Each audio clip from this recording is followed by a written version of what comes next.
Good afternoon. On April 14th, 2022, Department of Health and Human Services Secretary Javier Becerra said this regarding the COVID-19 vaccines, quote, "We know these vaccines are killing people of color, blacks, Latinos, indigenous people at about 2 times the rate of white Americans. My name is Ronald F. Owens, Jr. I was a public information officer at the California Department of Public Health for more than 14 years. I brought this information to my management on several occasions, but unfortunately, they made it about the messenger and not the message. Last July 29th, I sent this board of supervisors a 5-page PDF detailing all this information, what I tried to do to alert the management at CDPH regarding the dangers of the COVID-19 vaccine. In that 5-page PDF, I cited studies from Italy, Germany, Japan, indicating that the vaccines are killing people. I followed up that email on December with further information. From the time that I alerted this board and your 57 other county board of supervisors across this state, more than 400 people here in California filed entries with the Vaccine Adverse Event Reporting System. Did you know that 96,788 Californians have filed injuries because they've been injured with the COVID-19 vaccine? Did you also know that 749 Californians have died because of the COVID-19 vaccine? You probably know that in this county there is a nurse, Michelle Spencer, who is suing her hospital because there has been an increase, a 400% increase of fetal demise. That's a clinical phrase meaning babies are dying. I will follow up my comments today by forwarding you what I sent to you last July 2024, referencing what I sent to you this past December, and adding some more information about myself, who am I as a whistleblower. The bottom line is this. You have a statutory responsibility, according to Health and Safety Code 101025, to preserve and protect the public health. At minimum, you need to alert your residents that the COVID-19 vaccines are not safe and are not effective. I urge this board for you to direct your county health officer to stop promoting, stop administering, and stop distributing COVID-19 vaccines. I appreciate the extra time. I rode my Can-Am motorcycle 167 miles from Sacramento, and this is my 44th county board of supervisor appearance. Okay, thank you very much. Thank you for your time.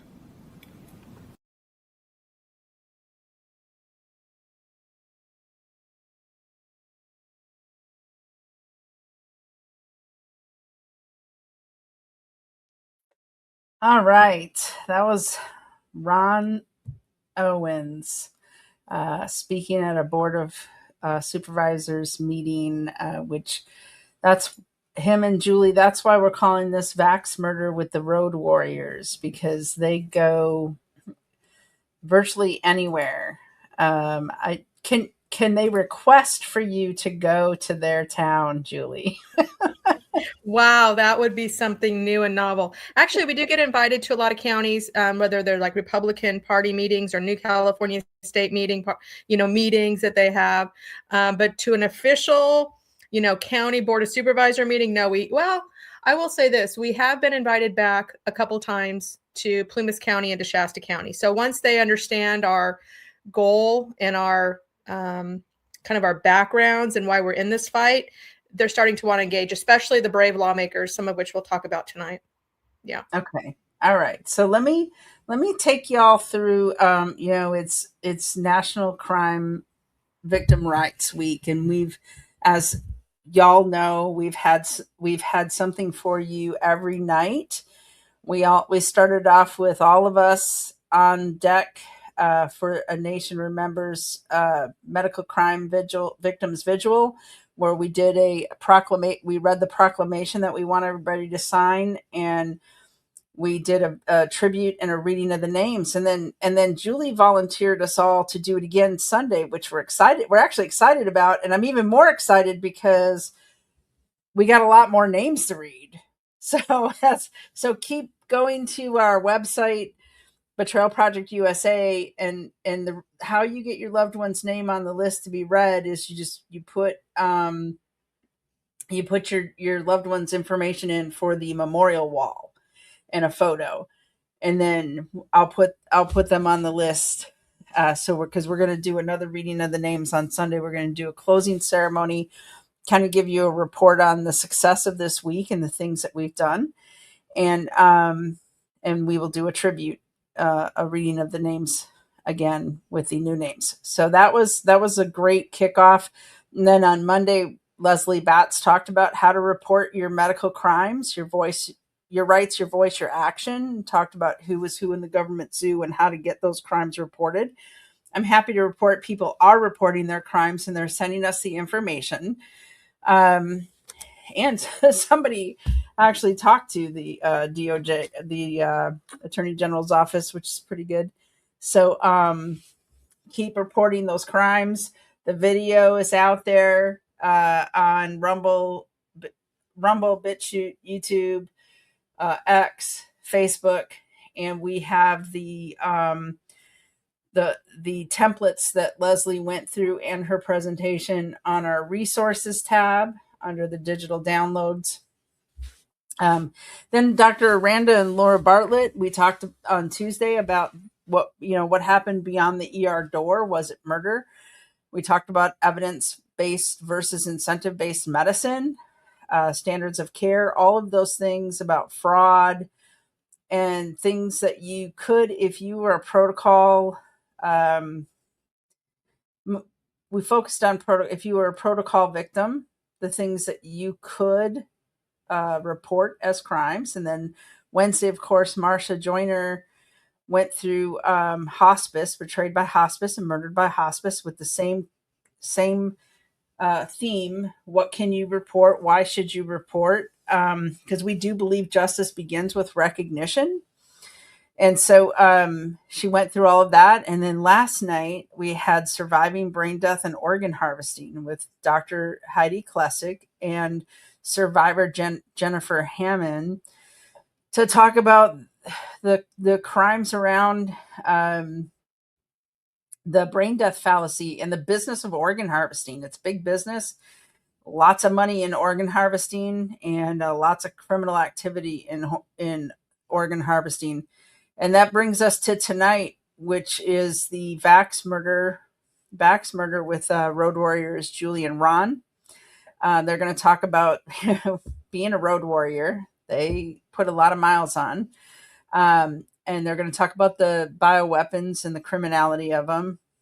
And one thing I'm really excited that they're going to be talking about is how everyone is a victim.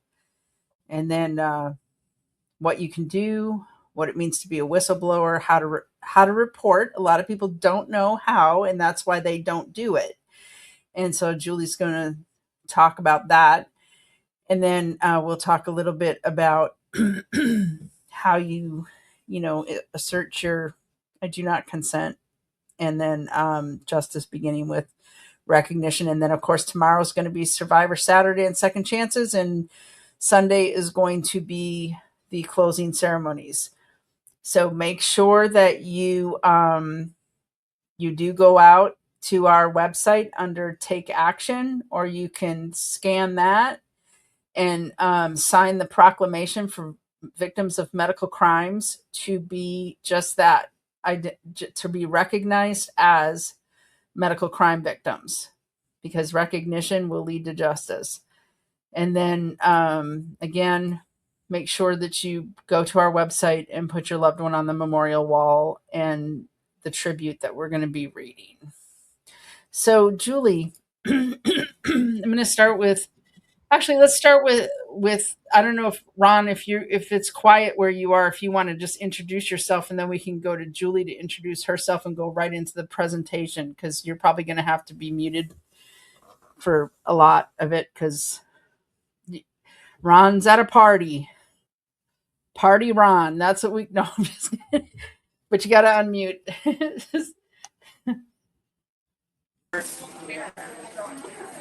Well, thank you for having me. Hopefully, I'm talking loud enough for you guys to hear me. I'm attending a Make America Healthy Again gubernatorial symposium event here in Stockton, California. So there was a not only gubernatorial candidates here in California, but we had some other candidates who are running for political office, as well as Christine Bish, who's running for Congress. And I was able to meet Dr. Angela Griffiths. She's running for Congress as well. So the particular video that you showed at the top of this particular webinar was me standing before the Fresno County Board of Supervisors. And basically what Julie Threet and I are doing, we have gone from county to county informing boards of supervisors about the dangers of the COVID-19 vaccine. Quite naturally, what we want the board members to do for each California county is to do the right thing, to at minimum alert or inform their citizens that these vaccines are not safe and effective. But what we really want them to do is to stop promoting, administering, and distributing the COVID-19 vaccines. We live in a constitutional republic. It is imperative that we communicate not only to local governmental officials, but those who are at the chambers. Now, when I spoke at Fresno County, there weren't very many people live during that time because they held, if I recall, their public comment period toward the back end of the agenda. Now, some board of supervisors meetings, as Julie can attest, they hold the public comment at the beginning. And when that happens, you have a larger audience. But to my major point about communicating to we the people, we don't know who's going to be in the board of chambers. We're communicating to them. We don't know who's watching live. We're communicating to them. There are even Can I have your attention on the room, please? there are even There's members. Infinity. You want to put me on mute right It's quick? being parked in the parking lot. It needs to get moved immediately. The tow truck is on its way. Okay, Yeah, we so can go. basically, Oh, go okay, ahead. so That's my car.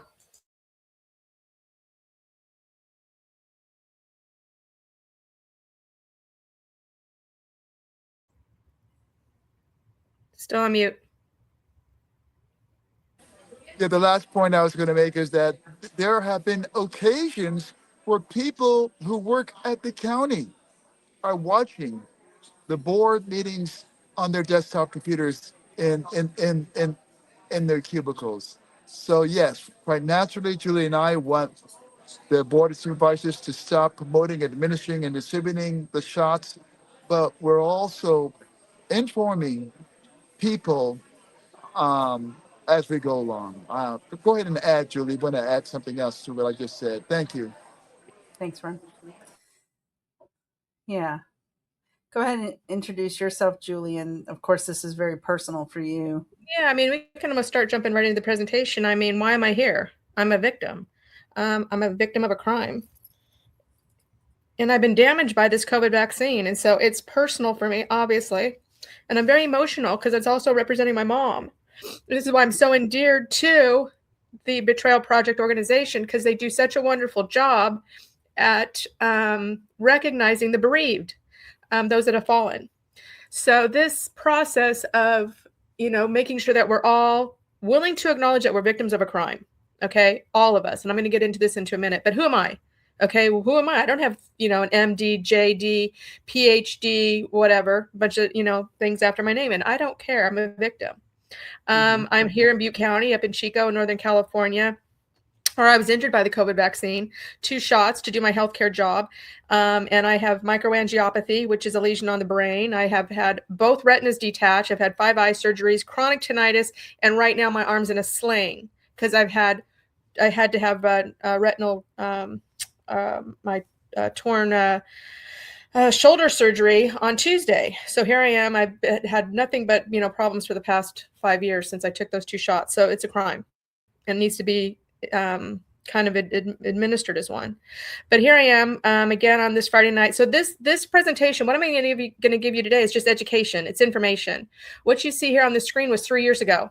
3 years ago, I listened to Butte County have a National Crime Victims' Rights Week celebration. Here it was at the Chambers in Oroville in April of 2023. Survivor Voices. I was outraged. I'm like, I have been coming to every board of supervisor here in Butte County telling you about this, what we're doing, and then the mass poisoning, and what, Javier Becerra came in and paid for in this county. And I filed a complaint with the sheriff. So we'll get all into that. But here, you're going to have a National Crime Victims' Rights celebration in these chambers. So me and Diana Dry showed up. This again was 3 years ago. We got shirts made with our batch numbers. So these are my 2 batch numbers. Diana did not take the vaccine, although she's been a victim of shedding. So 042L20A and 023M20A, they're like tattooed on my brain, literally. So those 2 shots. And you can see this is literally right after I had eye surgery. So I have to wear this bracelet.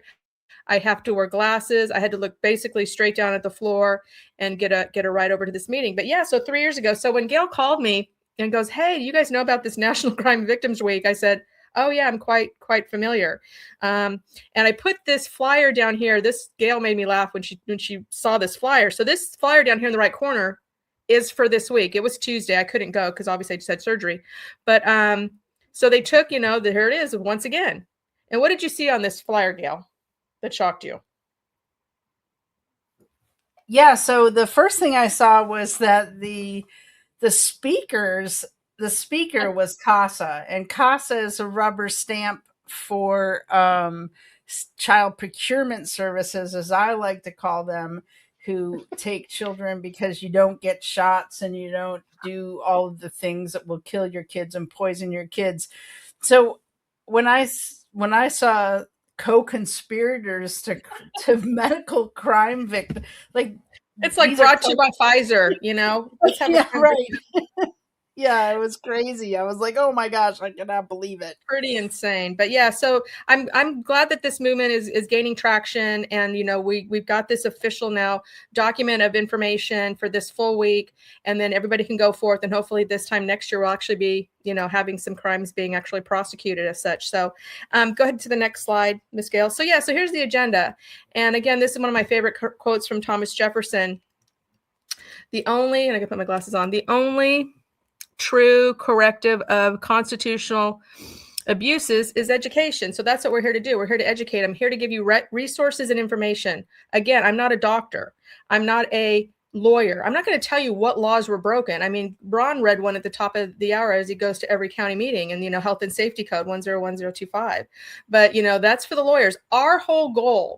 My whole goal in this presentation, you walk away going, if you were vaccinated, if your loved ones were vaccinated, if you were shed on by the vaccine and that's given you some health problems, if you had a loved one that died, you need to get them reported. And when I use that word reported, I'm going to tell you about reporting them a number of different ways. Okay, so, and again, let me just go through the rest of my background so you can kind of, hear my story. I run End All Tyranny, a community here on Twitter X Space. I've got a big presence on Twitter X Space. You can see my handle there. So everybody, please follow me.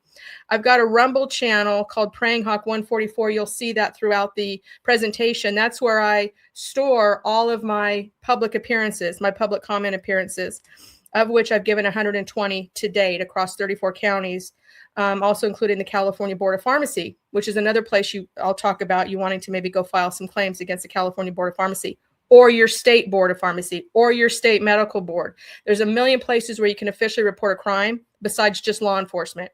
But yeah, law enforcement, and then getting information into any crime victims or victims, protocols, like A Nation Betrayed here on the Trail Project, wherever you want to go. React 19 is another great organization that manages stories and information from victims of the COVID vaccine. We're not going to talk about the childhood vaccines. Believe me, my dogs won't take a vaccine. So we could go on forever about the fact that I think vaccines should be abolished. completely. It should be wiped off the map. But here we are talking about the COVID vaccine in relation to National Crime Victims' Rights Weeks. You'll see I've got some special guests that have popped in for this. I invited a few. And so luckily, Gail's been gracious enough to let this kind of ebb and flow. You can see that I've got a couple stars here on stage. One is Albert Benavides. So Albert Benavides is the VAERS guy, right? He's the man with a plan, hopefully. So when we get to the VAERS information, he'll take over and kind of run through some of the do's and don'ts about using his website, number one, as a tool to pull information for your criminal complaint. That's number one. You'll see that. And then number two, how to actually file a VAERS report. Number two, I've got Laura DeMarais. So Laura DeMarais, one of our favorite nurses out of Idaho, has been doing a heavy amount of lifting in getting legislation put forth in Idaho, all over the place, and in other states. So she's my subject matter expert here to back me up. So I want them to weigh in, chime in whenever they feel appropriate. So that's kind of, again, my special guests. We may have a couple other doctors pop in. Again, it's a Friday night. We know there's a lot going on, and I appreciate you guys all being here that are watching virtually wherever you may be. Again, get a pad of paper if you want to write some notes. There's a lot of information here. I'm sure it'll be posted, and then you can go back, save it, and rewatch it because it's a big data dump. So we'll get into the fact that this COVID-19 vaccine was never safe. I will give you all my resources and references, and you go and you make sure that you have it in your heart, in your mind, in your blood, everything about you, that this shot is a poison weapon.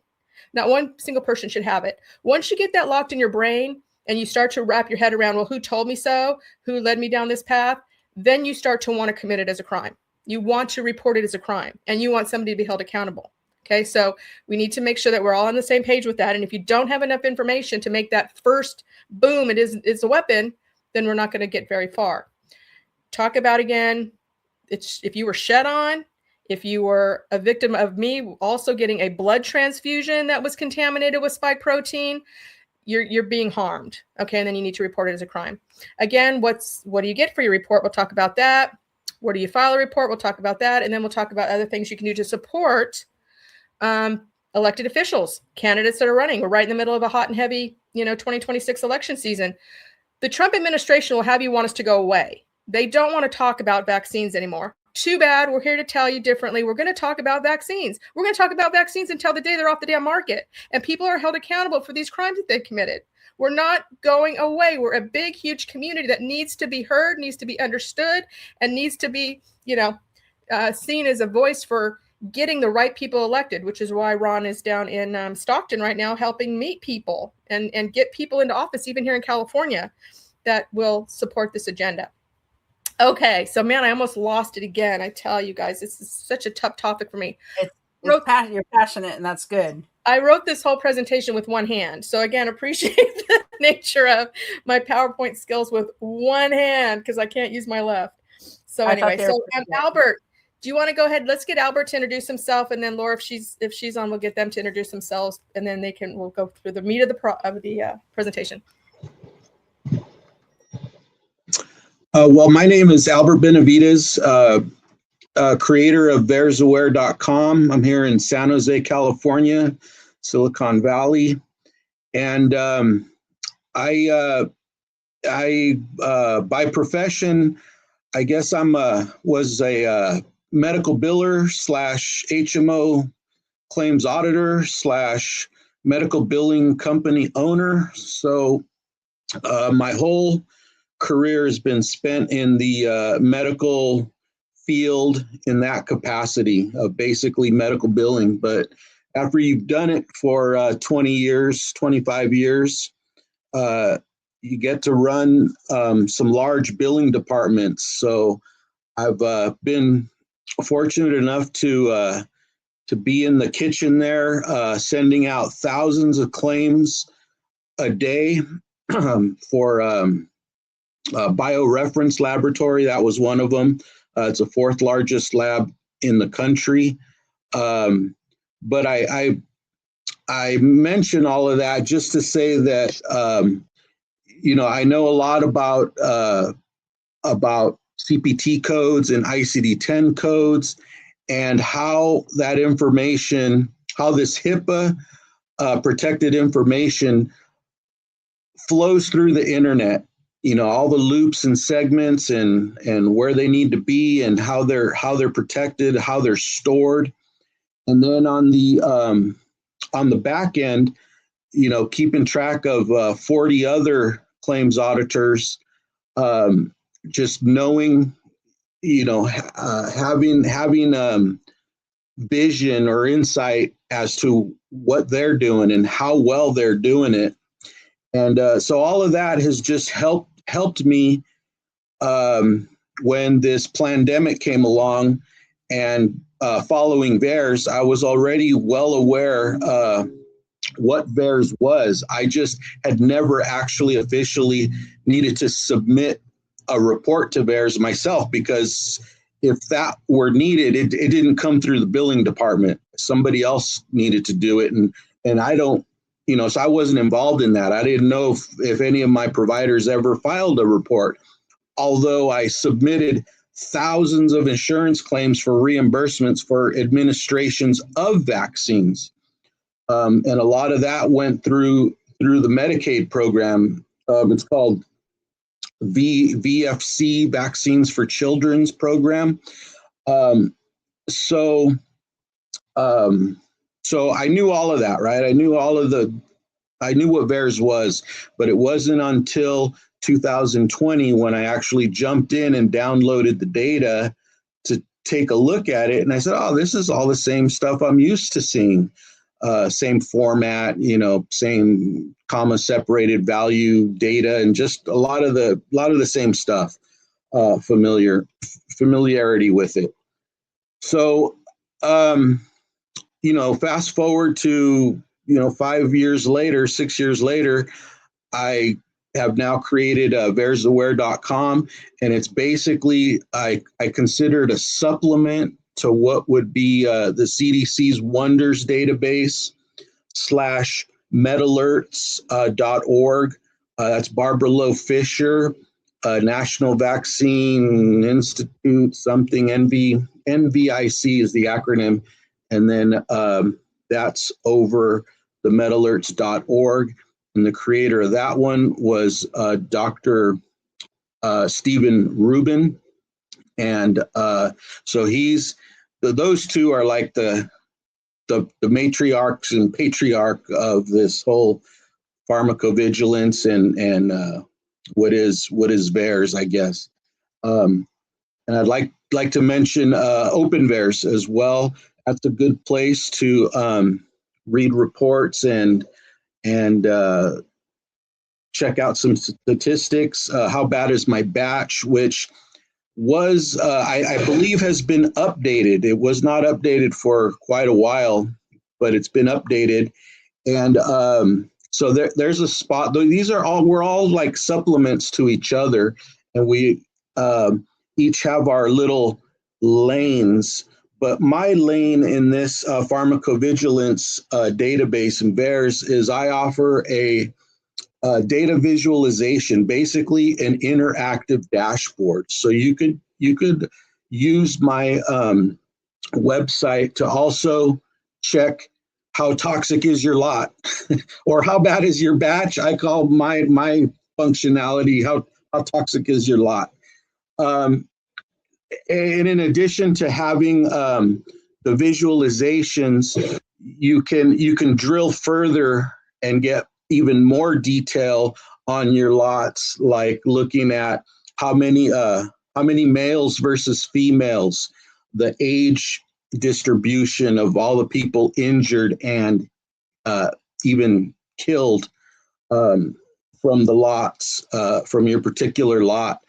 And I also do what I call ethical cleansing, and I go in there and I fix all the typos so that even more reports that would have been considered lost or not a part of that particular batch. Oh, I changed a Z to a 2, and all of a sudden, oh, okay, that one. Oh, now that goes with the right lot number because you fix the typos, and because of that ethical cleansing, my numbers are always different from like Open VAERS or how bad is my batch. in the sense that I've just done that cleansing, so I'll always have a little bit more reports. And what that means is like sometimes there's like 10 more deaths when you check out a check out a lot number that are really in there in VAERS. I'll populate the ages, and this is I heard Ron Johnson has been some Ron Johnson news. Senator Ron Johnson news lately has said he received 11 million documents or something from the HHS and the FDA and CDC has been hiding information and masking adverse events. And that's what I've been saying for 5 or 6 years, masking in the sense that these typos, masking in the sense that there's 600 dead kids in the VAERS system for COVID-19 jabs when officially you go and do the simpleton search, like show me all the dead kids from 0 to 17 years old, you'll get 200 because their age is populated correctly in the age field. But there's over 400 kids that are in there, their age isn't in the age field at all, it's blank. So they go into the unknown age bucket. But when you read their summary narrative, that's where it's properly documented. This was a 6-year-old dead. This was a 13-year-old dead.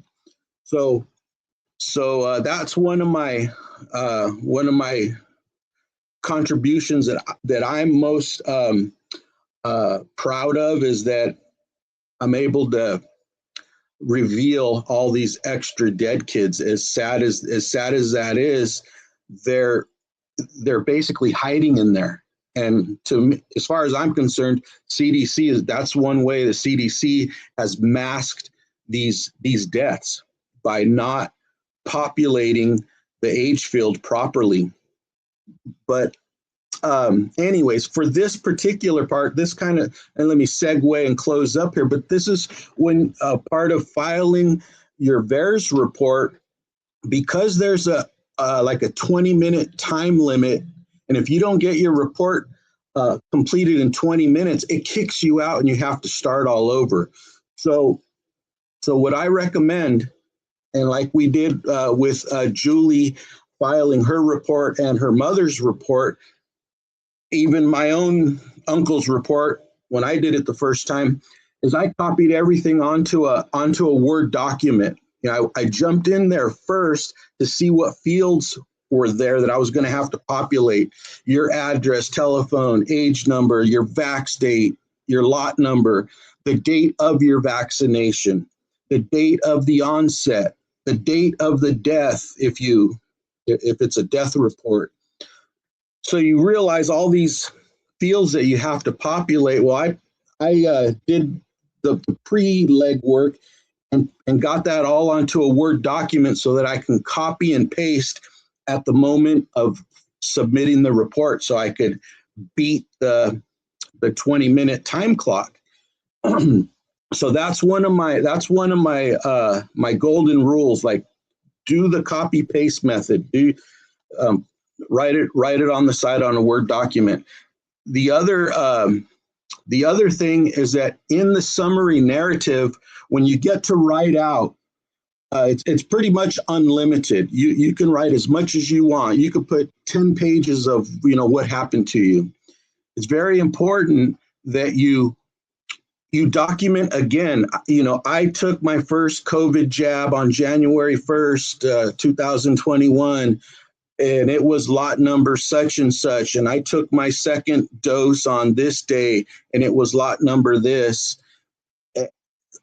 All of that information, and then go into what happened, and and that this vaccine sucks, anything that you want. But the most important point is to get all of the date information and the lot numbers documented in the summary narrative, because it is my belief that when in the CDC's 4 to 6 week adjudication process, when they have it, making sure that this report that they just received is not fake, false, or a duplicate, and they're adjudicating it, and supposedly, at least in their standard operating procedures, they may be requesting additional information from the submitter, saying, "Hey, what was the age of that person, or what was the onset, or what was the death date?" Supposedly, they do that, but I just say supposedly, because I think they actually use that time to systematically, dynamically, using artificial intelligence or whatever, they scrub the data out like those dead kids. I really think that there was, on a lot of reports, there was state information like deaths coming from California. They'll take off California, and now it's just it's a death from an unknown state. They take off gender and possibly the age for sure, possibly gender. But point what I'm saying is that I think they're selectively scrubbing out information so that by the time they publish the report, you have all this missing information. So it's so important that you do the copy paste method, and when you do your summary write up, you document it. Like you write 5 pages worth of stuff, but very important to put all the dates and the lot numbers and all of that stuff in the summary narrative portion, not just like, oh, I took the shot and and then my body instantly started to shut down and this and that, that is so critical as well. But I'm just saying those 2 things, because not only that, basically from the summary narrative is where the CDC coders, like I used to be one time, they extract the diagnosis codes from your summary narrative. So if you say, oh, I had a heart attack, they'll say, oh, this person had a heart attack. We're making the ICD-10 code for that is myocardial infarction. And they're the ones who extract the diagnosis codes from your report. And so it's real important that you're really descriptive in your summary narrative about what's going on with you, so that all those codes, all that translates into the right, proper ICD-10 codes or MEDRA codes, as they're called in VAERS. But so yeah, that's about it for my kind of my tutorial. I know that Julie and myself, we've recorded our own submissions on submitting our reports to VAERS. So Julie's is a good report. Watched, as like a how-to. How do I submit a report? And it's never too late. Even if your last jab was like 3 years ago, it's never too late.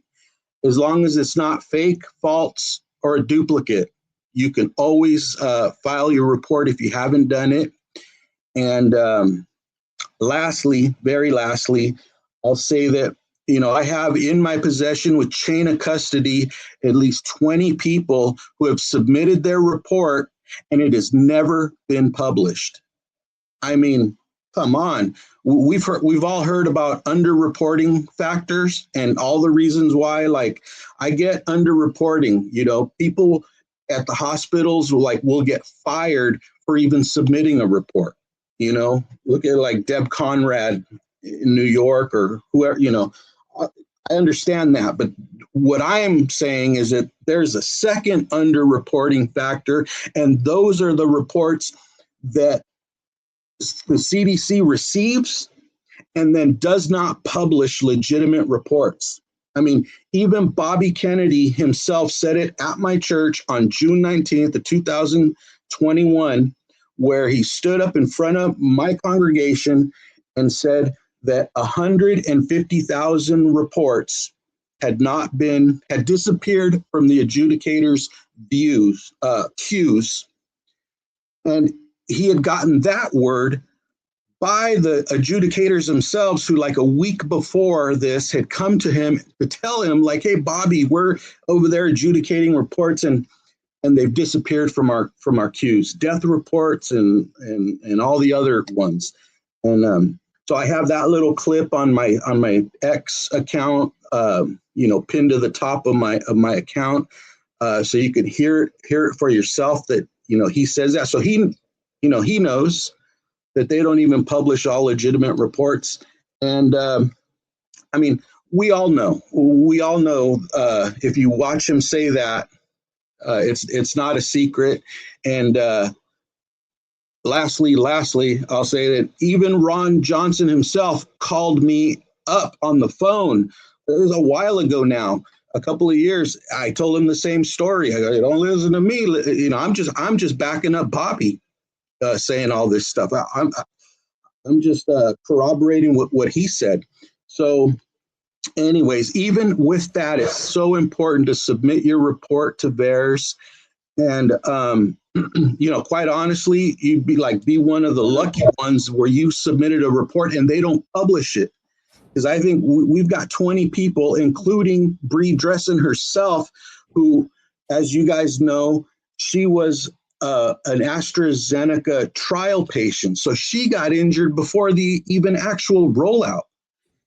During the trial, she had submitted a report and her report has never been published. So, I mean, we have them dead to rights. One of these days, these the voices of the injured and bereaved will be heard. And that's what I hold out hope for, is that, we'll use that to these guys. Thank you guys so much. Hey, right before we go to Laura, I just want to play that clip that he's talking about, okay? Oh, you don't awesome. mind? Let me just go back to your... And I'll just tell you one. Oh, you can't hear it very well, can you? Yeah, but you can hear it. A Zoom call this week with a bunch of people who work in the VAERS system, people who work either at CDC or they're part of the VAERS system. And what they said to me, and these are people who are doing this, is that every week there were 10 deaths disappearing from the system that were reported, and now there's at least 10 a day disappearing. So they're reported and they're disappearing. And they say not only deaths, but injuries, that 150,000 injuries have been dropped from the system. These are people within the system, but even when the system was working, it captures fewer than 1% of vaccine injuries. Focuses energy. Well, there you go.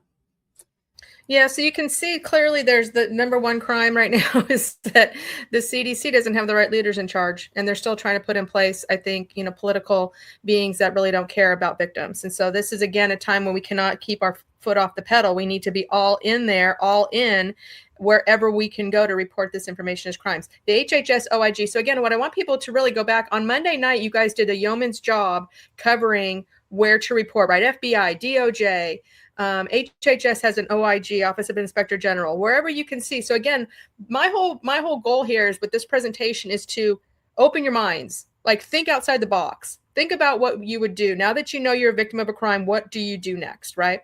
So again, before I go to the next one, really quick, I was a 25-year career executive down in Silicon Valley. When I moved here to Chico in 2014 to kind of retire and have a better life, I became a healthcare worker at Enloe, and I saw the crimes. We've had medical murders there. I then get injured, and then I had to turn away from my career because they wanted to mandate a booster. Then my mom dies. So yeah, this is everything to me, is making sure that we get justice for Jane. So there's my mom. We're again lighting the candles this week. Again, I appreciate Betrayal Project because they offer these opportunities to get banners like this.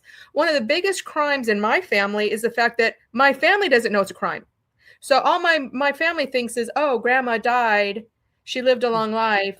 Okay, so her heart just stopped suddenly for no reason. We don't know why, but let's not make a fuss. No, we will make a fuss. We're daughters of the American Revolution. I didn't fight for independence to sit here and have my mom murdered by the government and not get it reported. So this is for my mom. And again, there's a memorial wall and you'll see her picture up there. So there's so much opportunity when you guys give a place for voices, especially those that are already passed on, that don't have a voice anymore.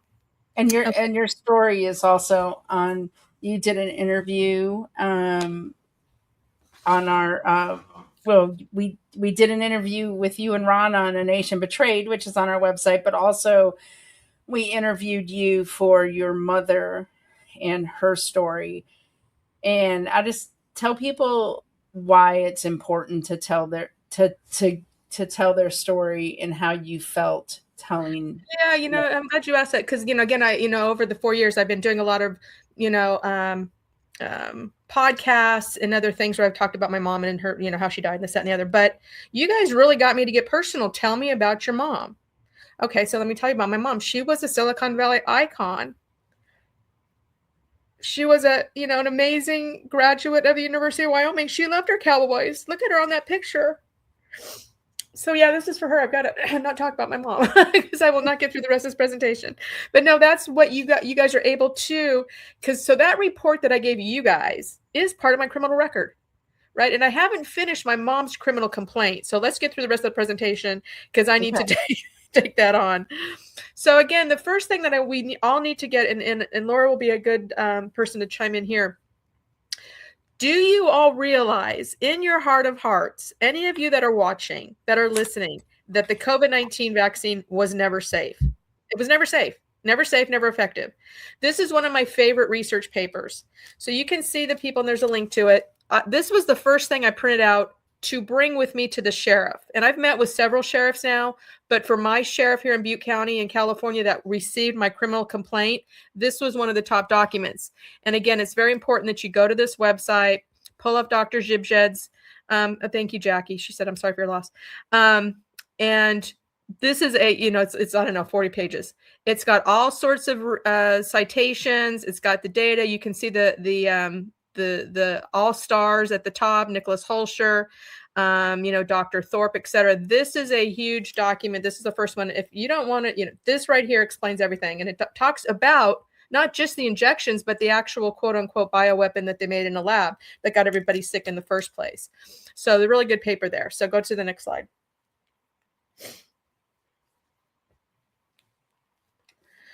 Again, here's some other resources that I put out there for anybody that ever asks. I have a big laundry list of resources. Now, I tend to, if somebody's going to come at me and try to dispute that the vaccine's not safe and effective, I try to find a resource for them.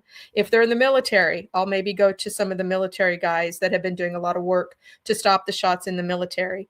React 19, you can see here at the top, I did an interview with React 19. I helped set up their Breach site. And so again, this React 19 is a leading lobbyist right now back in Washington, D.C. Go to that website, react19.org. You'll see all the 3,000, 4,000 peer-reviewed studies. You'll see any of the other legal issues that are being fought. You'll see links to some of the hearings and the stuff that's going on in Washington, D.C. But React 19 is one of my first. Go to that site first. That's what I told one of my county health officers. If he goes, if there's one place you can point me, what is it? Could go to react19.org. The real CDC, we know John Bodwin. He's written. You want to know why the CDC or how the CDC or if the CDC was acting nefariously? Please go get that book. That book's on my shelf. You don't have to go far before you start asking yourself what's in a vaccine. What are the ingredients? So if you don't know the ingredients, if you haven't looked at the paperwork, if you haven't looked at any of that, go get it and then add it to your criminal complaint. Over here on the right, as Albert mentioned, there are a number of search engines. So I became friends with Albert, again, through divine intervention. He went to Chico State, and he's in the Bay Area as a Silicon Valley technical. And I'm kind of in the reverse now. So once I met him, and I'll show you again going into the VAERS database in a couple slides. But the first thing I did was pull up metalerts.org, and you can go learn how to pull out information. Again, this is going to come from the official CDC site, not the ethically cleansed. That I tell you, if you guys just listen to Albert Benavides talk about 600 dead kids, and we can't even get the FDA to acknowledge the 10 that Tracy Beth Hogue confirmed, and that's still being hidden. There's 600. It's outrageous. It's a crime. So anyway, these are the current VAERS numbers, the official numbers for the end of March. So again, if you want to go learn how to use one of these tools, this metalerts.org, or go into vaersaware.com, or go into the Wonder System, get your information. There cannot be over 39,000 dead people that just, oh no, it's not, it has nothing to do with the vaccine. It's outrageous. There's a lot. Okay. There's enough. And then you can start to pull your information by your batch number and et cetera. So you'll see that here in a couple slides. But just to kind of round out, so my other favorite go-tos in terms of research, dailyclout.io, that's Naomi Wolf. Go get the Pfizer book.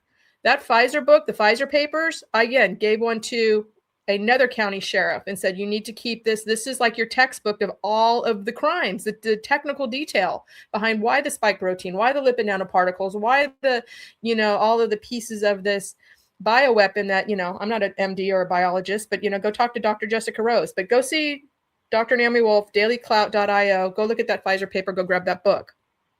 This publichealthpolicyjournal.com. Our journals are crooked. Another thing we learned, right? These medical journals are not always, they're bought by Pfizer.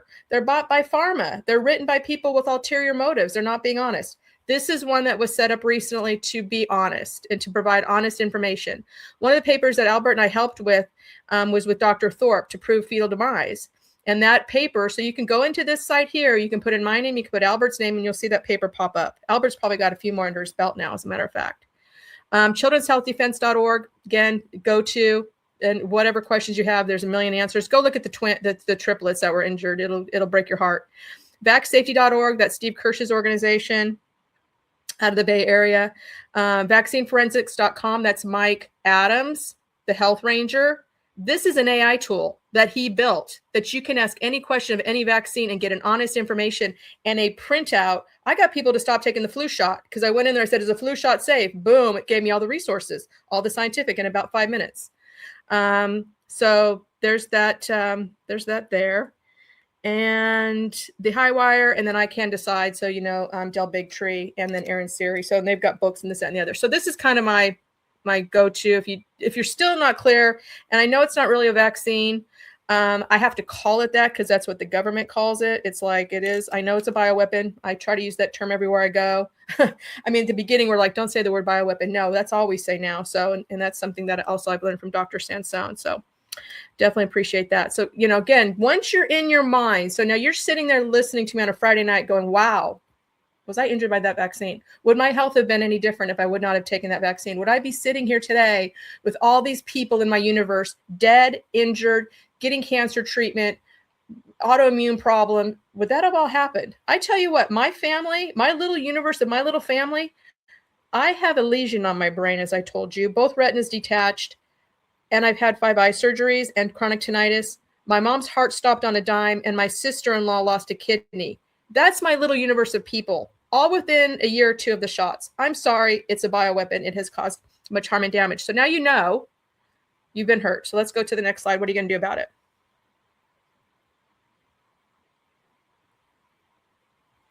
Oh yeah, Nicholas Hulsher. Can't say enough things about Nicholas Hulsher. Nicholas Hulsher went to get his Master of Public Health and Epidemiology specifically to do the right thing and report the right information. He's pretty amazing. He's like 27, I think. He's like a kid, but he's doing this yeoman's work for the McCullough Foundation, and he's digging in.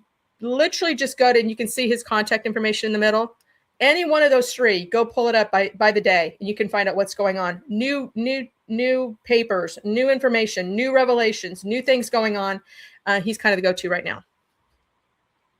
Nicholas Hulsher. Okay, so now, is it a bioweapon? Do we use that word bioweapon? I will tell you that, again, there's 2 documents that I go to, and they're all both, involve Dr. Joseph Sansone. I invited him here tonight, but he might not have had a chance to join. So Dr. Sansone, so there's 2 places to go, because, again, I'm not a bioweapon. I mean, I'm not Dr. Talbaron. I'm not, one of these, Dr. Francis Boyle. I mean, all these bioweapons experts in the field of bioweaponry are calling it a bioweapon. So don't just, listen to me. This Alliance of Indigenous Nations Declaration declares it is a bioweapon. And in this document, when you go to this link, again, I printed this out, gave it to the sheriff. It has all the affidavits from Dr. Francis Boyle to, and everybody in between. Really important legal documents there that are underneath this Alliance of Indigenous Nations Declaration. Diana Dreiss, who you saw her picture at the beginning of our presentation, she's our road warrior here in Butte County. She just has it on her heart to stop this vaccine here in Butte County. She carries copies of this with her in the car. She's given them to the police chief of every big city here in Butte County. She's taken them on the road. She's given them to pastors. She's taken them into churches and said, you need to read this. You need to tell your people the truth. Tell your congregation, undo the harms you did. She's given it to fire chiefs. So wherever she goes into all her meetings, she's carrying this document with her. That's how important she thinks this information is. So lines of indigenous nations. Next.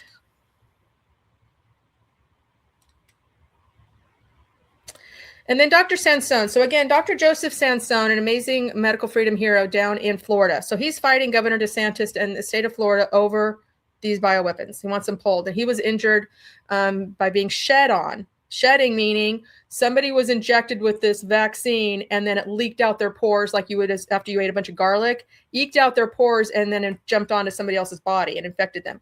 We host victims every night in our End All Tyranny community space, and they tell the stories. I was in a car riding with 2 recently vaccinated people, and now I've had nothing but, whatever heart condition or neurological problems or whatever it is. It is a fact, and it's in research papers. And Dr. Sansone is taking on Ron DeSantis in the state of Florida. And so you can see I pulled this from his website that you see down below, josephsansone.com. On April 1st, 2026. Earlier today, psychotherapist Dr. Joseph Sansone filed a reply brief to Florida Governor Ron DeSantis and Attorney General James Altmaier in his effort to prohibit mRNA injections and products in the state of Florida because they're biological and technological weapons of mass destruction. So again, if you want to stay up to speed on, and it's his case is fascinating because what you'll learn in reading his case is how he's taken on a state, and maybe that's your calling. Is it my calling right now to go take on Governor Newsom? No, because we're getting a brand new governor. My goal right now is to get a good governor that's anti-vaccine into Sacramento. So that's what Ron and I are working on. But maybe you're in a state that's friendly and you want to say, hey, why are we still giving this? Texas, Wyoming, these red states, why are you still giving it? And go take a look at some of those documents and then pull whatever documents you need out of there to add to your particular criminal complaint. Because again, you'll see all of the detail that a person with the experience in bioweaponry and technological weapons of mass destruction. And again, then you'll see that some of this information is going to vary by state. So the states there, he literally has, and we'll talk about this at the end with Laura a little bit. He's created a template for every single state in the United States to ban mRNA bioweapons, an mRNA Bioweapon Prohibition Act bill. So right now, this is one of my other little projects for California is, I want a bill because I don't want any of these ever again. I don't want any of them for I don't want any of them, right? So I'll have Laura talk to what they're doing in Idaho here in a second. But I want to make sure I get through all this information. So next slide. So Joseph Sansone, he's the man that can, again, speak to you. Now, this is something that Albert just talked about. Yeah, you want to this is a crime. Ron Johnson's uncovering crimes. And, he ran for re-election 2 years ago now, specifically because of the vaccine injured. He's heard their stories. He didn't want to go back in and fight, but he knew we weren't getting any recognition. So go to his website again. My mom, if she was going to listen to anybody, she'd listen to a Senator Ron Johnson. I don't think she would listen to maybe a Dr. Sansone or maybe not even Dr. Kirk Moore. No offense. You got to match people up with kind of their right. She loves Senator Ron Johnson. She would totally go, let me listen and watch anything he has to say. So you can go to his website there, his official government website. Go look at his hearings. This was one that I attended. This picture up here in the right corner is one of the hearings that I attended in July. They were talking childhood vaccines at this point. I think it was the HPV vaccine, but it was extremely impactful. It's really impactful to walk into Washington, D.C. and to try to get meetings with your elected representatives, your Congress members. Go to a hearing. They're open. They're they're free to the public. That's why we pay these people. So again, like Albert mentioned, this was the recent revelation that Ron Johnson posted on his X page. Because of Secretary Kennedy's dedication to radical transparency, we got 11 million pages of documents that they weren't getting from the Biden administration. And they uncovered the fact that FDA officials knew in March of 2021 their analytical system for VAERS was completely inadequate and that it would mask significant safety signals. They have a different system that would produce this information unmasked. They presented that to top FDA officials and they covered it up. There were 49 cases of extreme masking and resulting in 25 safety signals, including sudden cardiac death. That's listed on my mother's death certificate. Sudden cardiac death. What does that even mean? And now it's in her VAERS report too, and the CICP claim. So Bell's palsy, pulmonary infarction, very serious side effects.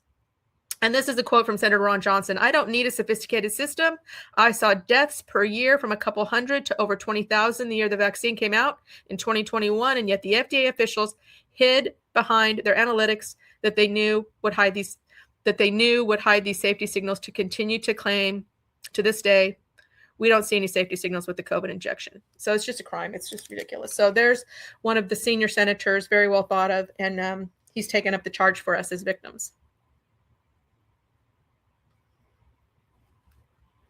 Okay, so back to Albert. So like we said, first thing you do, once you've got it in your mind that you've been a victim of a crime, what are you going to gather? What's the first thing you're going to do? You're going to go file a VAERS report if you haven't done so already. Get the VAERS report filed ASAP. They're making all these changes now, supposedly in the name of transparency, but get your VAERS report in. This are screenshots from me and Albert inputting my mom's VAERS report. When she died on August the 15th, 2022 on vacation, I knew immediately it was a vaccine. Why? I had her vaccine card. I had her vaccine card with 4 Moderna shots that had killed hundreds of people. And she had nothing wrong with her. But I needed her vaccine card because I was trying to make sure just in case. You know, I knew something was going to happen. So it did. She died suddenly on vacation. So September 7th, I believe, 2-3 weeks later, I told Albert, as hard as it's going to be, I've got to get that report filed. People need to know 4 shots, if you're a 20-pound healthy woman, even if you are 80, it should not kill you. So I put all this information into VAERS, and here's the link to his BitChute channel, because back then I couldn't do anything online. So it's on BitChute. There's the address, and it's literally meant to be a tutorial. So it's a 20-minute video going through every field in VAERS. You can see the warnings that I get to, right? So you can't file a false claim. You can see what information I had to have. So call to action, should you have loved ones that are vaccinated, get a copy of their vaccine card and help them file a VAERS report. Everybody that's been injected has poison in their body. You may not feel it right now. You may want to say it's, your health problems are due to something else, but they're not. You were injected with a bioweapon, the poison. Man, if I had a baby that was injected with this, I would be absolutely turning this town upside down. And I would be in front of the police chief of Chico. I'd be in front of whoever was working at those clinics where it happened. Okay, now I'm doing that for myself, but can you imagine if you had a 6-month-old baby? This is, again, why we fight. They're injecting 6-month-old babies with a bioweapon in Santa Clara County at their public health department because pediatricians won't do it anymore. And pharmacies aren't allowed to. So Santa Clara County here in California has set up a special vaccinator to inject 6-month-old babies with a bioweapon. So yeah, this is all hands on deck. Okay, so that's that slide. Next one. Let's see if I put these in the right order. Yeah, so we showed a picture of bearswear.com. So what I use this for is my analytics. So again, I print out all the information about bearswear.com, instructions on how to use it, and what I expect my sheriff to go look for. Go look up my relative lot toxicity for my batch numbers. And I have that information, printed it out with my VAERS report. That's another piece that's filed with my criminal complaint with my sheriff. Important resource. Just go to bearswear.com tonight, this weekend, and go through every tab. Go through every what do I want to call these, Albert? They're I don't want to say they're benchmarks. What are they? You've done all of these dashboards. Sorry, dashboards. He's got a dashboard for Karen Kingston. He's got a dashboard for the FDA. What other dashboards do you have, Albert, if you're still there? Yeah. Man, I got a Be Safe dashboard, a Udra Vigilance dashboard. That's it's like the VAERS in Europe, the EMA. I have a bunch of, I put a bunch of stuff in the blogs, but it's kind of these write-ups and special downloads. You could download the ICD-10 book from my website under the blogs in that section over there. So yeah, just a bunch of visuals and a bunch of other interesting information under the blogs. And then with the memes, the little memes of graphs and the heat maps for the toxic batches and stuff like that. So a bunch of stuff like that. Excellent. Yeah, so really good information there. And we need for people to use Albert's website as the database of record, basically. Okay, next slide.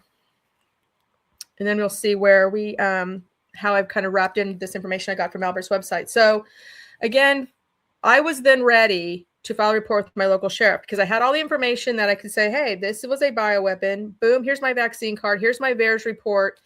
And then I wanted to include anything else that I could think of in order to get him to investigate what had happened in Butte County as a crime. Because not only am I injured just as a human being and as a healthcare worker, but I worked at the mass vaccination clinics. So I literally did a job from January through June 2021, passing out 56,000 syringes to people, to nurses, et cetera, out here at the fairgrounds in Butte County to be poisoned. Okay, that weighs heavy in my heart. So I not only speak for me, I speak for all the other 56,000 people that I watched get poisoned here in Butte County in that time period.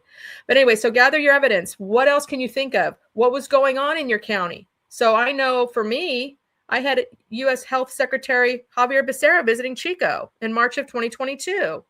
And they wouldn't give me any information from the county of why I have a cabinet level secretary in Chico and then leaves the next day. Private meetings, nobody's there. No, they didn't tell us in advance for a public meeting, which they're supposed to.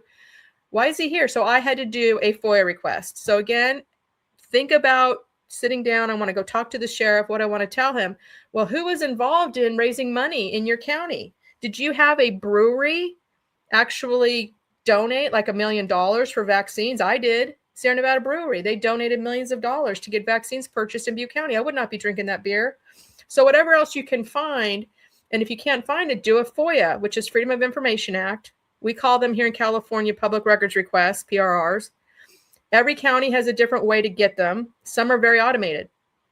Mine in Butte County, you just go to a website, put in your information. What do you want? I want to know every detail of the visit of the U.S. HHS Secretary to Chico. I want every document, every email, every phone record, every planning document for this visit. And I got a treasure trove. I got a bunch of documentation. There's, a couple of the slides here. And I recently did a big interview with Cornelia Moroz, who's documenting this whole Becerra challenge. But yeah, it proved that, Becerra contacted Butte County in early of 2022 because our vaccination rates were low for children. And he wanted to know why. And they got together in a private meeting without journalists invited, without the media, literally telling the other elected officials, like my state assemblyman and my congressman, not to come. And they had a private meeting with pediatricians to figure out where to go in Chico to find children between 5 and 11 that needed to be vaccinated. Can you imagine? That happened in Chico. So I needed to do my FOIA request, and I got all this information and documentation. Now, by the time I got this, I had already filed my sheriff complaint with my sheriff. So I went back and added to it. You can add to it later. You don't have to have everything in a nice, neat file, in my opinion. Now, obviously, the more you have, the better, but I went back and added to it. This chart up here at the left, this is something that Albert helped me with. So I did a FOIA request for Butte County. Again, went to the Butte County website, said I want every single batch number of every single COVID-19 vaccine, Moderna, Pfizer, the J&J. I want a list of every batch that you gave in this county and how many you gave. And so I got that on an Excel file from doing a public records request. First of all, what it gave me was how many more people were injected with 042L20A or 023M20A, the 2 Moderna shots that I got. That first one that I took as, again, a healthcare worker in January 2021 is the most administered. There's 12,016 of that shot. So I keep going out there. Where are the other 12,000? Where are you people? if we can all band together, and if I got all 12,000 to march into Sheriff Honey's office, do you not think he would do something? I think he would act if I found the other 12,000 that are willing to stand together. I work in a town that's owned by Enloe Medical Center, that's owned by Public Health at Chico State, and that's owned by the government. Everybody's employed through one of those three. Nobody wants to go by themselves and do this heavy lifting. I can. God put me here for a reason. God put me in this place for this very reason. But if we get more people, Gail, can you imagine if everybody had this information, walked in together and said, look, I mean, I don't know, class action. I can think of a lot of things. Yeah, just proving the pattern, right? There's strength in numbers. Onesie twosies they can ignore, but not the masses. Yeah. So the thing that Albert did, which he's again got on his website, are what they call the Pfizer hot lots. So what I did was I took his Pfizer hot lot Excel file, which he has this relative lot toxicity number. Because again, it's one thing to say if you go into MedAlerts or you go into VAERS and you go, wow, 85 people died. Is that a lot? And 85 people died of this other shot. Is that a lot? What Albert did was he created a calculation, relative lot toxicity, meaning based on the number of injuries, the number administered, and the type of injury, that creates a number. So you could have maybe 5 dead, but you only gave 5 shots and all 5 killed people. That's like a relative lot toxicity off the charts, right? Versus you gave 1 million and you might have had 5 people dead too, but out of 1 million, right? And most were office, expired lots or whatever. Yeah, I just want to let people know that there is a problem with X-space comments coming in, so I can't pull them all in. And we'll look out there and see if there's questions. If you do ask a question, put a question mark before and after. It helps me identify it. Do you want the questions as they come in, Julie, or do you want them at the end? Let's get them at the end. Okay. I'm going to just get through this. So gathering information. So whatever you're going to get in Fresno County, I mean, my gosh, Heidi down in Fresno County has got a whole treasure trove of information out of her hospital systems and all this, that, and the other. I need to probably go back to Santa Clara County. So I've filed mine for myself. I'm the victim. So now I need to turn my focus to Santa Clara County and get mom's filed. So, okay, next slide. Okay, so using the power of public comment. Every time that you get up in public and talk about your story or your loved one's story is a report. You have put a report on some public record somewhere. Okay, so all of these, so Ron and I being on the road, again, I had been, at Butte County since probably October 2021 until I met Ron, who came into Butte County the summer of 2024 and gave his speech, right? And that you just heard in Fresno County. So he gave it in Butte County. I'm like, who are you? Another whistleblower. Oh my gosh. So let me go with you. I was tired of Butte County at that point. I needed a purpose. So I went on the road with Ron. And so you can see us here in a number of our county visits. And again, you can see here, Praying Hawk 144 is my Rumble channel. Muzzled Truth is Ron's Rumble channel. These are just meant to inspire you. Get in front of your county. Your county owns public health. That's who is purchased, at least, here in California, we purchased the product. We stored the product. We helped administer the product. Now, things have changed over time. Now it's mostly pharmacy, right, that are doing the injections, or your private doctors maybe. Our county has backed off. Now they'll do it still for the uninsured, underinsured Medi-Cal, the poor people. It's just almost more disgusting. But, so in some counties don't want to talk about it. We don't do them anymore. I mean, that's what Plumas County said. We only gave 4 last year. Well, that's 4 dead people. I don't, want 4 people getting it. But anyway, use the power. A lot of like the Department of Pharmacy, the California Board of Pharmacy, I started going there in November of 2023 because I'm like, oh my God, I'm tired of these pharmacies killing people. And you can go into VAERS and pull the records. There are a bunch of dead people in California from a shot given at a pharmacy. So I started going to Sacramento. Well, guess what? I don't always have to drive to Sacramento. See this one here in the middle? That's me on my bed calling in to Sacramento to talk to their board of pharmacy for 2 minutes to tell them that they're responsible for a lot of death and that they need to hold their pharmacies accountable for their products. Ron and I tend to do wrap-ups after our meeting so that we can stay on track on who did what that meeting. Did we meet a friendly sheriff? Did we, make traction with some of the workers? There isn't a place that we go now where somebody doesn't come after us in the parking lot. Oh my gosh, I know somebody, my mom, my aunt, my this, my friend, I'm so glad. I mean, I can't tell you now, we got supervisors going, I'm so glad I didn't take it. I'm so glad I resisted. Yeah, well, now you need to stand up and walk everything back that you put in place during COVID. And you can see the more friends you get. So here in Ventura County, in the bottom, you can see there's Dr. Judy Mikovits. Amalia was with us that day in Ventura County. So the more, if we can get, again, people there, that will help us rally. But go online, find your county. And if they do them online, like Santa Clara County does, then I do mine from home here in Butte County, in Chico. But yeah, you're making a report is my point with this slide. Okay, so now I'm going to turn it over. She's still there, Miss Laura DeMarais. My girlfriend, Laura DeMarais. So Laura DeMarais has really been a pioneer in Idaho. So Laura, what I put here is, again, this a link to Dr. Sansone's mRNA bioweapon prohibition bill, the template. I know you guys in Idaho took a little bit, and I want you to talk about the work you did in Idaho. But again, you can see that if you go here, you can find some of the draft of these forms. And then the pictures here. So Ron and I went down to Sunnyvale here in California, and we had a conversation. As you can see, I am having a conversation with Ro Khanna, my mom's congressman. So I went down, and in his town hall on a microphone, I told him the story of Jen Williamson, a wonderful human being from Sunnyvale, California, who was killed from the COVID vaccine, and I needed his help with their CICP claim. And I got Ron to go with me to videotape it. This one here to the right, that was 2 weeks ago, almost now, a week ago, Tuesday. Ron and I went in Sacramento to participate in a hearing on a childhood vaccine issue.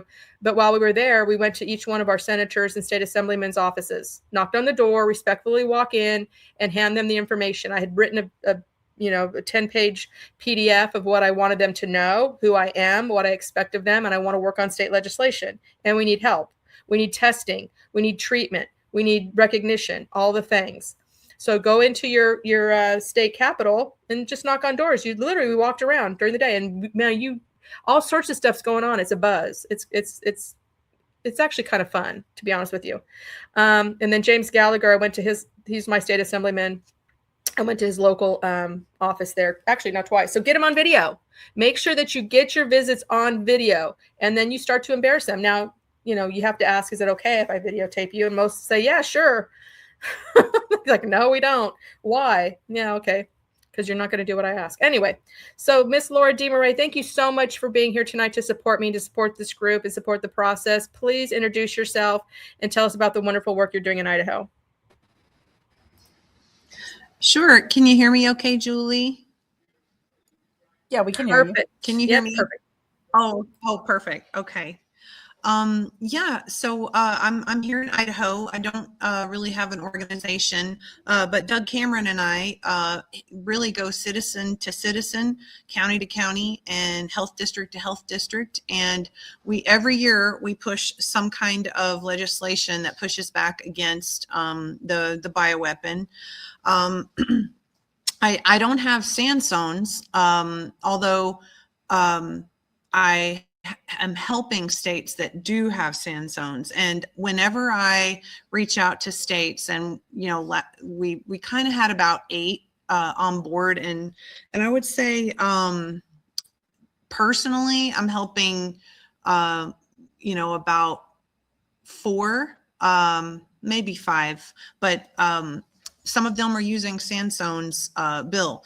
And whenever I reach out to these states, I always include his because every political culture is different, and I just offer a bunch of options. And for example, Kentucky is using the one we had last year, which was 1036, and it was a moratorium for gene therapy vaccines across the board in Idaho. And we got a lot of pushback. I mean, if anybody ever wanted to talk details, I think we're going to win next year. This year, we honored all of their requests of the legislature, and we ended up with a moratorium for children and pregnant women. We didn't pass through the entire body, but I went, and I live 2.5 hours from the Capitol, and I went on my own dime and time while working still, and so much to the Capitol that the lobbyists were mad. They said, you need to register. I'm like, I have no financial gain. I'm not registering. I'm a citizen, and this is what we have the right to do. And I will be, and you know, Doug and I, and he goes with me too as much as he can. And so basically what we've done is some of our wins, we've had as many losses as we have had wins. And just because you lose, don't worry. You know, if you have a loss, say you give a presentation, number one, thank you for being courageous. You do not have to be anybody special. You know, we're all just regular people. You know, I live in the woods, and it's just my heart to, just as all of us, God has put this on our hearts to fearlessly fight this evil until it is, until there's a moratorium or a ban. And even if we can't win, even if we don't win, every single time we speak publicly, I think we're speaking truth to power. We're telling people the truth, and it's getting on public record. And I believe eventually, I think next year we will have a moratorium in one of these states, and and I'm hoping Sansone's bills win as much as I don't care who gets across that finish line. And I try to encourage as many states as possible, and I'm a resource. If any of you have relationships with your legislators, mine have already committed to doing this again next year. And I offered, I said, would you like me to find someone else? Because, God bless you. They're obviously, how much these legislators, how much flack they get for this. You would not believe, well, you would believe, but God bless them. They're still going to do it again for us next year. They believe in a moratorium, and I'm not sure the language, the details of it. If anybody is interested, if you're actually, if you talk to your legislator and your legislator's interested, not only do we have all of our languages that we've used the last couple of years that we haven't won yet, but I also have kind of the language that we're going to use probably next year. I'm not 100% sure yet, but I may try a defunding route. We made it as far as across the Senate Health and Welfare Committee. They approved it, and the room was full of lobbyists, pharma. And just so you know, and Julie, I don't know if you've had showdowns yet by big pharma coming in, or say like a health officer coming in, and you've probably heard them speak pro-vaccine, right? Well, and I bet it's very similar. They are still using 2021 talking points. I'm telling you that there isn't, we've gone up against multi-billion-dollar corporations, and we're a bunch of broke Idahoans showing up, and they're using 2021 talking points. They have nothing else. I'm telling you, there isn't one company out there that can beat the over plus 4,500 studies that are on the React 19 website. And being in this fight, we all have contacts and colleagues. We'll show up. My testimony team, my science team is Nick Holcher, Dr. McCullough, Dr. Milhone, Dr. Biss, Dr. Parks, Doug Cameron always goes with me. We have kind of variations sometimes, but Dr. Thorpe, they all graciously, Dr. Cole, they show up and they go to battle, and they open up a can of truth, and they are calm as a cucumber. We open up the fact that, we show pretty much everything that I will say all of this group knows, but we bring it to the public forum. Yeah, they're adding, see, it used to be 3,800. Now they're already up to 4,500. And these are peer reviewed. There's probably over 10,000 studies, I would not doubt, but these are even peer reviewed because you get pushback if it's not peer reviewed. But so that being said, we have we won the Southwest District Health it is the first health agency in the world to defund the jab and its promotion. We've won multiple counties. At this point, I have about between representative of health districts, the directors or chair members, things like that on many boards. We have an equivalent of about, they have influence over 16 counties that are for us.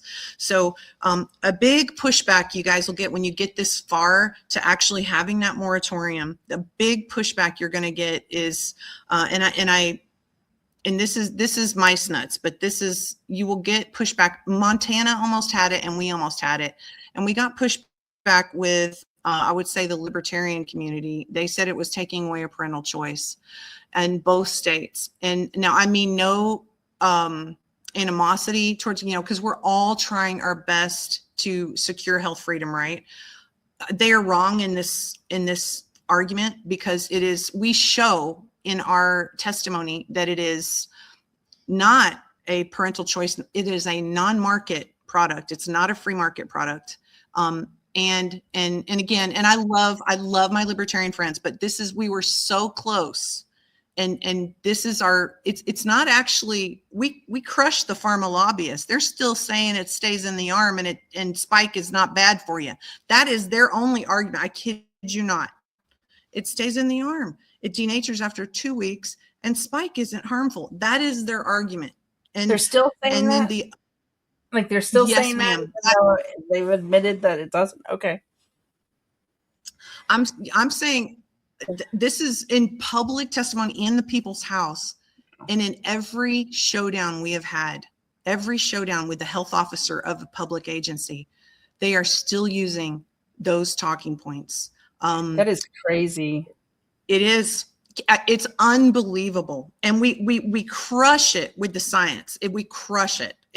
But you can see the cognitive dissonance in the room, but that's how close we get. And then even in the people's house, and I will say every time we get this far, even in the people's house, every time we do a meeting there's also tech interference every time, even in a Senate hearing. There is tech interference every time. Now, we just pray about it. We just keep on keeping on. I literally have had my phone and a microphone, my iPhone and a microphone, and go, and because the link will not work now, or they quiet down. They'll quiet down. Nick Holcher, and this year, the chair kept saying, "Can you speak up? Can you speak up?"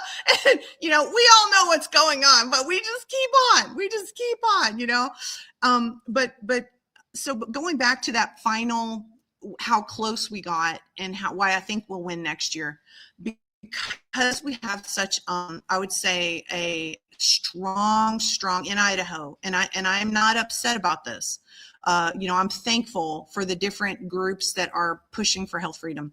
But why we got, I'd say the biggest push we have is that, so this year we have a strong, I would say, libertarian health freedom group action here. Every group pretty much is libertarian here, every single health group. And I love them. But I think this year, the way we in Idaho and possibly Montana, because of the strong libertarian activity there, we may have to do a defunding. We got as far as we have gone to the governor's office. They are most likely not going to veto us at this point. Like, you would not believe how God was in the middle of that meeting. And then we have also gone to the Department of Health and Welfare, our AG, and none of them are going to fight us if this bill passes. I can't, obviously I can't be 100% sure, but I will say, 98% sure that they're not going to find us. In fact, our health and welfare department was very graciously reached out to the CDC, and the way, if a state wins, is through it's going to be a waiver. The CDC said, absolutely, we will give you a waiver. You will not be penalized for not giving the COVID jab in your state. So I'm telling you, it's possible. And then that's huge, Laura. That's big news. That's huge. It is. There's one little caveat when you do get that far, and if anybody has a legislator that wants to run this bill, I will give you all of our bills. I will, obviously Julie and I can connect you with Sansone. Any of our scientists, if you get to testimony, I will call all of my friends, and whoever you need me to reach out to, I will move mountains the best I can. God willing, we will get those scientists there. Like Minnesota would need bioweapon scientists. I have 3 that have agreed, if there's testimony, right, that have some background in bioweapons.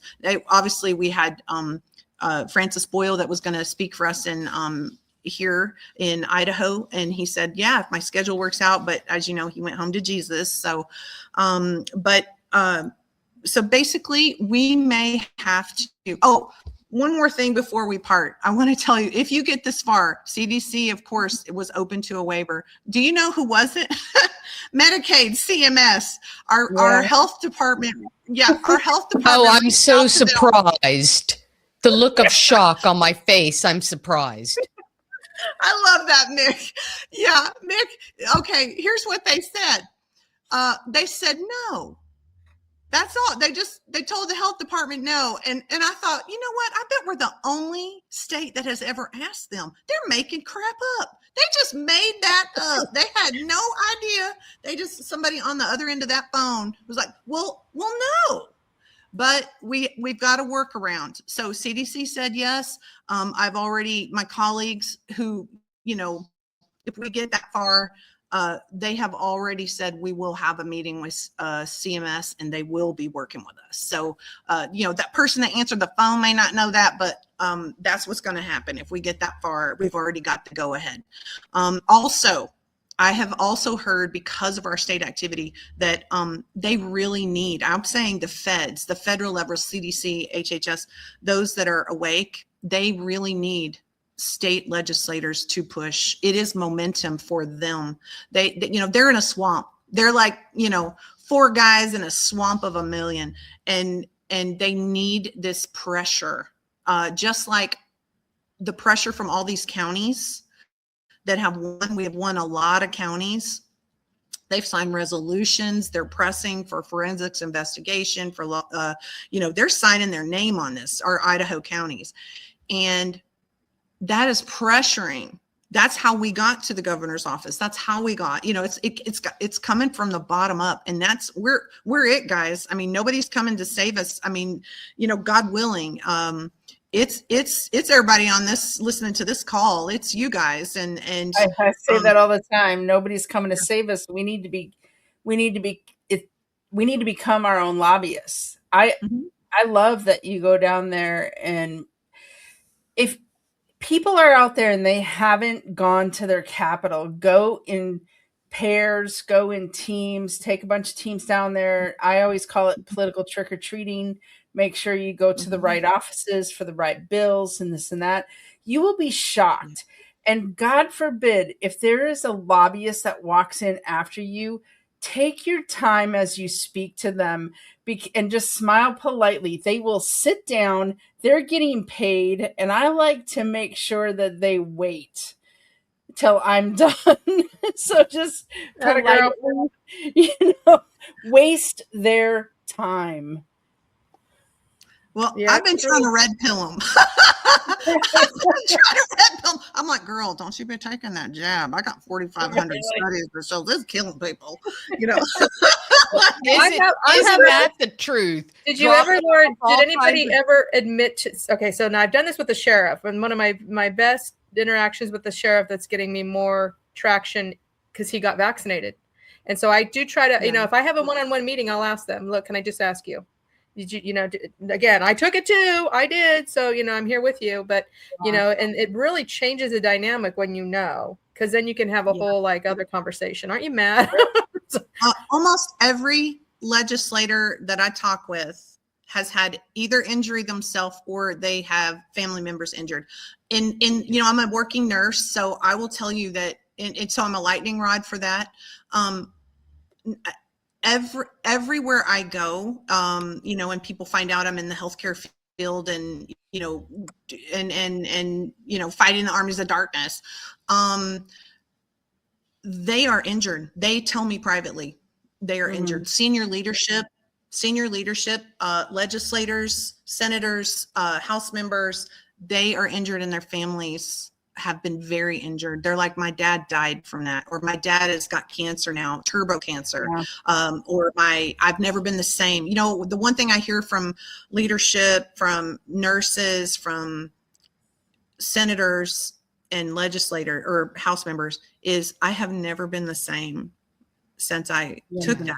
And I'm so glad they tell me, if you get it to the floor, I will be voting for it. They want someone to get it there.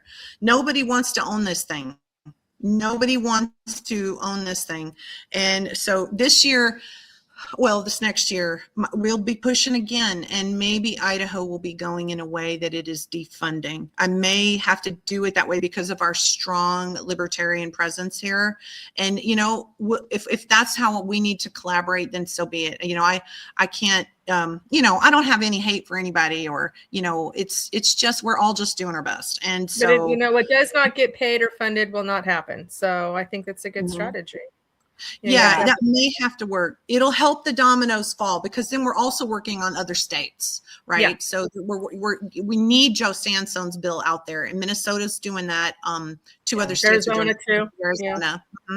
And so I've got ahead. one slide left, so hang out with me, Laura, really quick. So this next slide sure. Gail, if you want to pull this up too. So we need to elect anti-vaccine candidates, right? I need anti-vaccine candidates at my county, at my city, at my state, everywhere you go. So Mary Talley Bowden, you know, she introduced this in 2024, this AmericansForHealthFreedom.org project. And it's for mostly elected officials or candidates that will sign a pledge that they will do everything to stop the COVID vaccine and to not take money from Big Pharma. So you can pull up this Americans for Health Freedom, and then you can see where it is on X2. We need to celebrate these people. We need to call them out. We need to make sure they get elected. We need to shame the others that are not signing it. Why not? And you can see here that they've got again, this is another wealth of information on this website for a good sheriff's or any of the other law enforcement claimer family, friends. You know, you go look at this website, you tell me why there's 17,000 physicians and scientists that have called for the modified mRNA COVID shots to be pulled off the market. You know, how can you have this many, you know, see, what does it say? As of 4/23, 298 elected officials, 56 candidates, one surgeon general, one state Republican party, the whole party have signed on to this. So I show this and I send it, and then you can also sign it. So I don't know if you want to pull this up, Gail, this site. It's got a lot of, because you can also sign the pledge here as a person. Yeah. And then you can see me and Ron down here in the right corner with Sheriff Chad Bianco of Riverside County, who's running for governor here in California. He's one of the leading candidates. So we make sure we get all of the intelligence together. Yeah. And let me just tell you, we have that site as well. So we have a resources site section on our website, and I'm going to add some of these resources, but we do have under our recommendations of websites, you will see we have VersAware, we have all of these, and I think I do have hers there. Do we? Yeah, I see it down there from the bottom right here. Yeah, there you go. You just passed it right there. Americans for Health Freedom. And I may mention one other win that I see, because you have a few things on your website and in your presentation. You know, 17 states pushed for the right to have direct donor blood choices, right? Red Cross says that you do, but you actually don't when you actually end up trying to do it. And so Idaho was one of those states, and I had the privilege of working with Rep. Bruce and Senator Nichols, and also my Sierra Ham, Clint Ohlers, and Liz James. And together I was kind of the boots on the ground. They were the subject matter experts, and Tammy Nichols and Chris Bruce were the brave legislators that pushed it and took the heat, and we won. So I just want to share that we had a win. Yay. It was the first huge state. Wow, Laura, that's big. So it was big. And, you know, they, we were only up against a $3.2 billion company, which was Red Cross. They were the main opponents, and room full of lobbyists, because a lot of people make a lot of money from Red Cross, and the healthcare fields, the hospitals and whatnot. So that's all integrated. Money is gold, or I'm sorry, blood is gold. Blood is gold. It is big money, and it's so it's quite a fight, but it's not the same fight as our moratorium.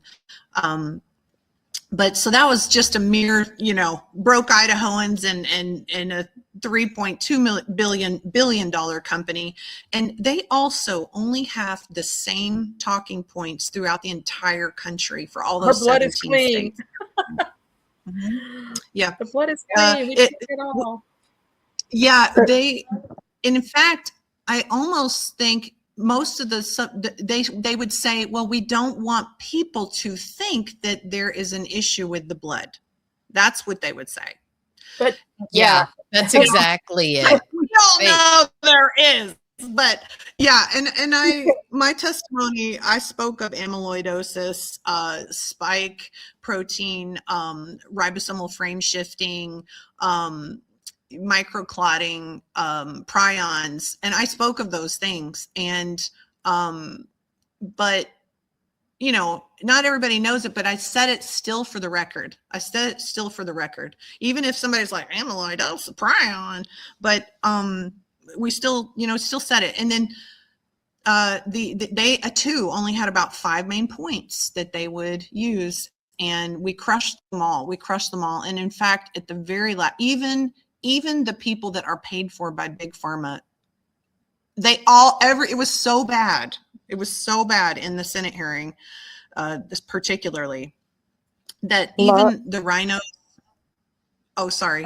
Sorry, Laura, may I point out that telling your own story is actually one of the most beneficial things when you speak before those committees too. And actually, sometimes it's better if us normal folks, I guess, actually tell their personal stories, because those can be more impactful than even the specialists. So no offense to you, obviously, but no, yeah, you're right. You're so right. And we did. That was what won. Was you're so right on. You're spot on. Even the 4 legislators in the room said, well, we just tried like 3 weeks ago. My wife couldn't get direct donor blood. What do you mean there's not a problem? And another one said, well, I tried for my child this year and I couldn't get it. I was administratively crushed. And so basically it was a whole bunch of stories. And that's what actually got our whole group into it, is because we kept trying to find blood for people, direct donors, and we were shut down at every avenue. Even though they would say, oh, there's not a problem, you can do it, you can't do it. And administratively, they have made it impossible. And so now it's codified in Idaho, and I think other states will follow that. And we did. That was you're right. That's what won, is the stories and the data. Every single presentation I try, even with the COVID shot, you have to bring everything. So for us, at least here, if I didn't bring my whole science team, they would say, well, that's just a pediatrician, or he's not a cardiologist. How does he know? So I bring them all, and it just shuts the mouth of the lion. Like, I bring we come up as a posse. We're like, wow, with a bunch of science and data, but then we have the stories. And so anyway, in the end, I don't know. There's like teenagers after 2 weeks. That's all I got. So, well, God bless you all. And yeah, thank you, Laura, so much. I appreciate you. No, thank you guys. Julie, you are so inspiring. And I see Mick on there. I just, she just fires me up. She never gives up. You do not either. And, I hope that I can encourage every single thing, win or lose, moves the needle, literally. And I don't ever feel like we have to beat all the armies of darkness on our own. That's God's job. We're just blessed to be here for such a time as this, and that He is asking us to be faithful and brave and to not fear. And like, you're all doing that. You all are just out there, fighting the armies of darkness. So it's just an honor to know you all. And thank you. make a quick point that it's also important for us to tell our legislators to have some regional meetings, a committee go out to the regions to talk to them. I've spoken before the FDA, Department of Education, I forget the other ones, but OSHA, but that's another one. But I think we need to have these regional sort of things, because a lot of the vax injured, like myself, I'm severely vax injured twice, need to can't travel that far away. One, it's hard for us to drive to the city to our own doctors, but two, it's also difficult for us to afford long transportation to the capital. So I'm hoping that we can also tell our senators and our representatives that having regional meetings is good for the vax injured, for us to have our voices, to tell our stories. Because I think that's something that hopefully our legislators will support, since many of the vax injured are extremely disabled. Thank you. Yeah, that's super important, because and a lot of Capitol buildings are not exactly that friendly or easy to navigate. Well, it's a good point, because so when we went down to Sacramento this past, I was looking up James Gallagher, who's my state assemblyman, his, what office is he in Sacramento? And again, he's from Yuba County, Sutter County. So that I visited his office there a year or so ago with Ron. And so I was looking, he's got a Chico office now. I go, when did he open a Chico office? I'm like, I didn't know he had a Chico. Literally, it's 2 miles, less than 2 miles from my house. So here I am driving to Sacramento, right? And I'm like, okay, first of all, I was going to be there anyway for a hearing. And I wanted to see his health person and her eyeball to eyeball, but he's got it. I didn't know. So yeah, go find out where your local, knock on I knocked on Congressman Doug Lamalfa's office here, because I wasn't getting a reply back on email or phone calls. And I went, wait a minute, I'm going to go knock on his door. He's got a Chico office. I went knock, knock, knock, knock. They're like, hello. I'm like, yeah, I want a meeting with Doug Lamalfa. And this was before he died in January. I'm like, I need a meeting. What about the poison vaccines, the COVID vaccines that, that are being injected into little children here in Chico? I'd like to have a conversation with him. It's complicated. No, it's not complicated. It's pretty simple. I would like a meeting with my congressman. Can you make that happen? Are you telling me no to my face? I mean, you just got to kind of keep going and keep going. And I'm nice and I videotape and I do this, that, and the other. So you make progress and then they die. So, I mean, it is one of those things where you can't stop, because you never know. Now I don't have a congressman. All right, it's another person on the ballot. So, anyways, yeah. Really and Julie, I just want to bring up one thing here too. I mean, Texas needs to kick it in gear, because Idaho and California are doing a lot of stuff, and so Heidi Bond is on, and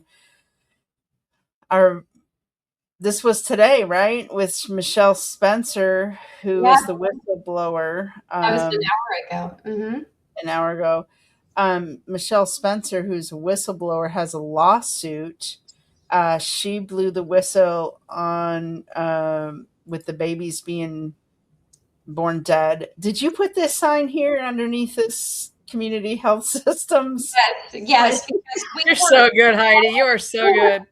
We worked so hard to educate the public, because the babies are still being born at a skyrocketing rate throughout our community, and our elected officials aren't warning people. The doctors aren't warning people. So it's a grassroots movement to warn people. So yeah, as you can see, and you know what really makes us mad is that they are lying.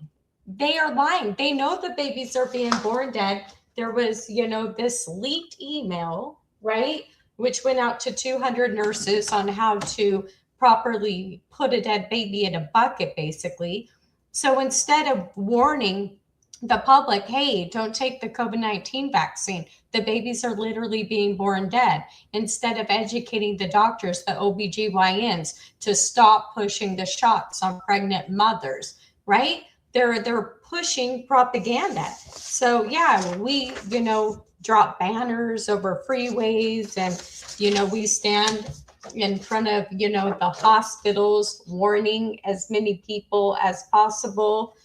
because babies are still dying and no one's doing anything about it. So it's up to we, the people, to warn these young, beautiful mothers. Yeah, I mean, and so we're, in talking about, bringing it back to Crime Week, right? I That's something that I feel is absolutely criminal. They still push the shots on these pregnant mothers. They don't want you to take an aspirin when you're pregnant. I want to play this clip of something I heard on X, and I want to. I think it's a little over a minute, and I want to get your take on it. So let me just cue this up. Shall we forgive and forget? Absolutely not. I'm full of vengeance. I am vengeful. It's not a time to say I'm sorry. It's a time to put these bastards in jail. I'm calling it the big kill. We've seen the biggest kill ever in medicine's history, directly because of the intervention of these idiots into healthcare. And it's the physicians, it's not just the politicians, it's the physicians themselves who are principally culpable, because they have allowed government's jackboots to influence how they manage their patients, which has never, ever happened before. First, do no harm and informed consent. The physicians have looked in. How can you do this? How can you look into the eyes of a pregnant woman and tell her that this experimental product is safe? How can you do that as a physician? No. Any physician that has done that should be in jail. I'm really glad you played that, Gail, because that's Roger Hodgkin. So he's a pathologist. One, I totally failed to put this in my slide deck, was the pathologist, right? So the Dr. Ryan Coles, the ones that are finding these clots in the embalming, because this was something that actually got my local sheriff his attention, because I talked to him like a coroner. So Tom Haviland, I was just going to pull it up really quick. Tom Haviland's Substack, Clotostrophy, he's doing a survey of all the embalmers across the country, and he's got all of the statistics and the ugly, gory details of those white clots. So I printed that out and gave it to the sheriff. I said, you need to go to every single funeral home, send your investigator to every single funeral home here in Glenn County, hand them this document and tell them the next time they do an embalming and they find these, to call your office, and you send over an investigator to grab this as evidence. And then we'll start to get them run through labs. I've got the contacts for that. But that, for a law enforcement officer, he doesn't want to talk about. He's like, Julie, I went to every pharmacy to see if they're pushing the shots. And then I go, okay, that's a good step, but let's take it to the next step, which is, we need to inform the public, but you need to get to these funeral homes and get to these embalmers and find out, make sure that they know what they're doing and ask the right questions and gather the embalmers together. So I'm glad that you played that clip. Yeah, that clip really moved me, because I felt that. I feel the same, the same way, where I'm like, no, we need action. This is criminal, because it's not like they don't know. They know. It's the incentives and, just taking, Well, they know, but to add to that, they're hiding the evidence because Albert, the #1 VAERS auditor in the world, exposes it all. Yeah. 600 dead kids he just told us about, Heidi, that they're not talking, they won't even talk about the 10. There's 600. Yeah. Here's the other thing. I just want to say, go ahead, Heidi. I didn't mean to cut you off. I just pray that one day history is written correctly. Well, it will be. I just like to say, from the clinical trial aspect, you never give pregnant women anything that is experimental. Exactly. It is the golden rule in clinical trials. You never test anything on a pregnant woman, because you do not know the outcomes to her or the baby. And that is what blows me away, is that there wasn't any testing on pregnant women.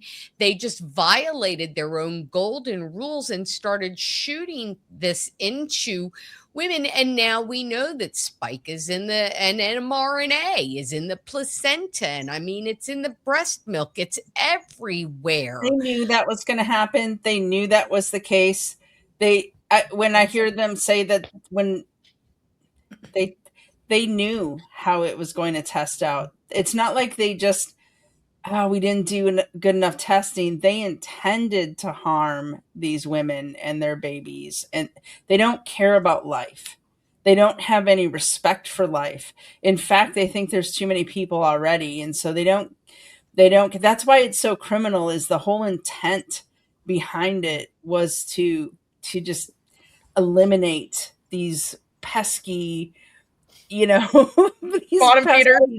Yeah, these useless eaters and I mean, things like that. That's what you have to wrap your head around. And I mean, the current lawsuit over in the Netherlands, this is another one that Dr. Sanson's involved in, and Sasha Lachapova and the lot over there in the Netherlands going against Pfizer, right? And Albert Bourla and Bill Gates. And it's like, and they literally in those documents, and again, you can find these on Dr. Sanson's Substack or Sasha Lachapova's, where they knew back in whatever it was, 2009, whenever they planned this whole thing, that, oh yeah, and now you got the Epstein file, you got all them funding this garbage, these games that they play, Event 201. I mean, they knew. And this is where, I mean, if you're listening to this and your loved one, your child, your mother, your parent, your husband, anybody in your family took this shot to save grandma and to do the right thing and knew that it was a lie, and your wife's had a miscarriage. I mean, it's horrible. I mean, I've met some, I mean, the tragedies on the fetal demise is awful. And Dr. Thorpe wanted to be here. If he didn't have something else going on tonight, he would have been here. He's such a big supporter of ours, and he really helps the grassroots, and he really shows up. And so I pray for that man every single day, right? There's a few warriors out here that are so giving. They don't let the ego in front of them. They show up and they want to support the grassroots, and he's definitely one of them. So shout out to Dr. Thorpe. So you'll have to invite him on A Nation Betrayed and come on with him so we can talk about that, because this is it's a big issue.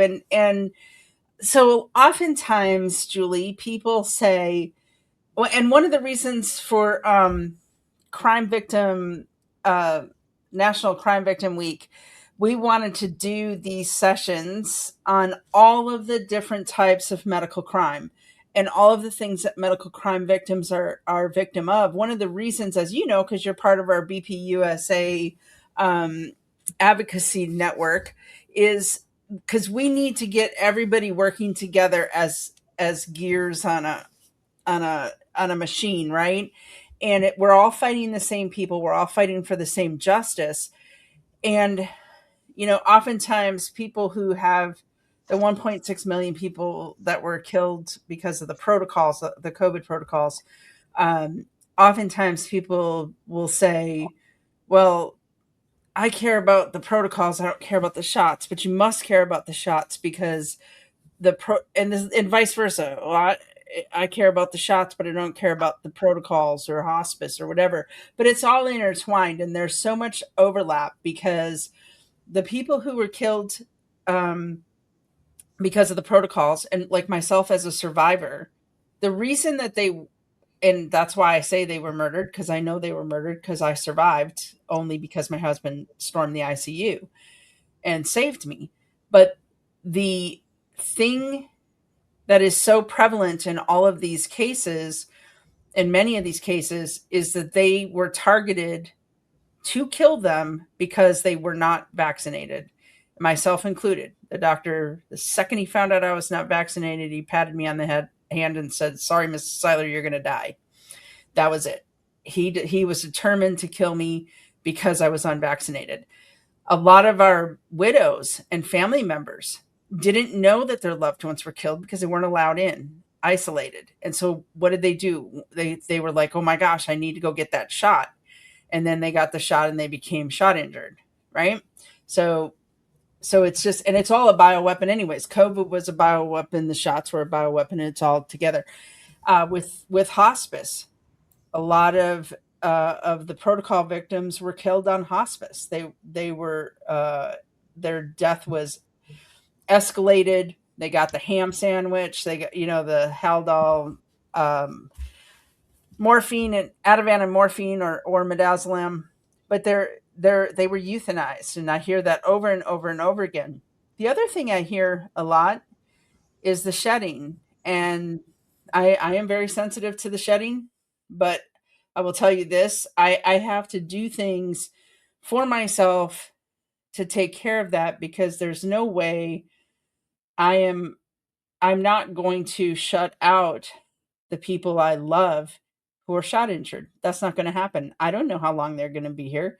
I want to care for them, and they largely took it because they thought they were doing the right thing. I hear mothers who their children are shot injured and they thought they were doing the right thing, and the pain in their voice and the regret in their voice moves me. And when I started this journey after what happened to me, I didn't have a lot of compassion for the vax injured. I didn't. And because I had been almost murdered for not getting it, right, by people who were, right. And I can remember the first interview I did with a mom in California, and she was crying, and she said, I asked her about the impact to her life and the biggest regret she had. And she said she pushed for her and her teenage daughter to be up the chain because she was so afraid. She had 8 children, and she was so afraid that she would leave them an orphan with everything that was happening. So she got it very early on. And she said now her and her teenage daughter take the same heart medicine because they both have myocarditis. And she now she fears she may have been responsible for what could be the death of her child, her teenage child, and how her child will live the rest of her life with this. And that, I'm going to tell you, that broke me, because I could feel that mom's pain, and I could see, you could just see her heart. And I thought, man, we are all on the same team, and we really are all on the same team. And so these are crimes. They knew that they were harming us, and they need to be reported. And you and Ron do this amazing work in California where you're just trying to get justice for your love, not just for your mom, like you're trying to get justice for everybody. And I want people to do that. I want people to get justice for all of it. And so I feel like so far Crime Victim Week has been pretty, all the work that went into it, because we talked about it like before it ever launched, right? There was so much work from so many people that went into this, and it's been effective. It's been effective. People are It'll talking. be a growing thing, Gail. You have laid the groundwork now for this to happen every single year. Because when did we say this crime victims thing started? When was it? 1970? Who started? 45 years ago. This is like the 45th year. Yeah. And we've already found one group that started doing this, injecting themselves to change the perception of their kids, right? It was a drug, the drug. Oh yeah. Yeah, and their campaign was, if it's poison, it's murder. Yeah. And their kids were seen as just addicts, just junkies who OD'd, and they were like, no, they're crime victims. And I mean, they interjected themselves into this movement 3 years ago, and they're starting to see convictions now, right? So I do think that we will. And I want to just tell people this. So we talked about the website. So let me, I have something on. I think I just got the last page on the slide, and I think then we've wrapped it up. Oh, let me go to the slide. Let me. And if anybody's listening, and if you ever have a question, like, okay, I questioned the same thing. I knew that obviously I watched a bunch of people get injured with the shots at the clinics, right? I heard the mental disruptions. I saw the problems with the track athlete having a seizure. You guys have heard my whistleblower story, and I'm injured. And I thought, there's no way in hell that Enloe has killed people in their hospital. Okay, I worked there. It's well regarded. There's no way. Until I got a phone call from one of the victims, and that story she told me, I mean, my blood went cold. I mean, because it's the exact same story that you hear in every one of the stories that are told on your website. To a T, how is it possible that every one of these hospitals, every one of these people that died in the hospital, these hospital protocols had the exact same horrible nightmare story told about their loved one's death? And this woman and her husband was unvaccinated, same thing, targeted, boom, dead, didn't see the family, whole thing. And she looked at them and she asked them if they were the Gestapo when they walked in with their lab coats. And I went, okay, it happens. Go ask questions. Open your eyes, people. Go look, and you'll find it. Yeah. So this is the last slide. So never stop talking about it.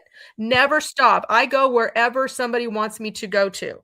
I mean, Gail's like, are you going to participate? I said, yes, I know I'm having arm surgery. I'm not even going to tell you I'm having shoulder surgery.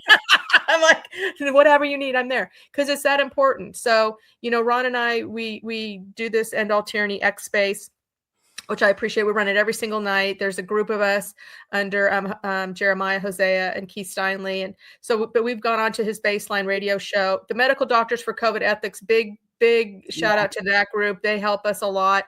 Ron, this was when Ron was at the Calvary Church, actually, that we just showed where Albert was, and selling his book and giving a speech. So I thank Ron for bringing me along with him to his various events that he gets invited to. I would have loved to have been there today. They had a big rally yesterday here in California. We're all hands on deck for California.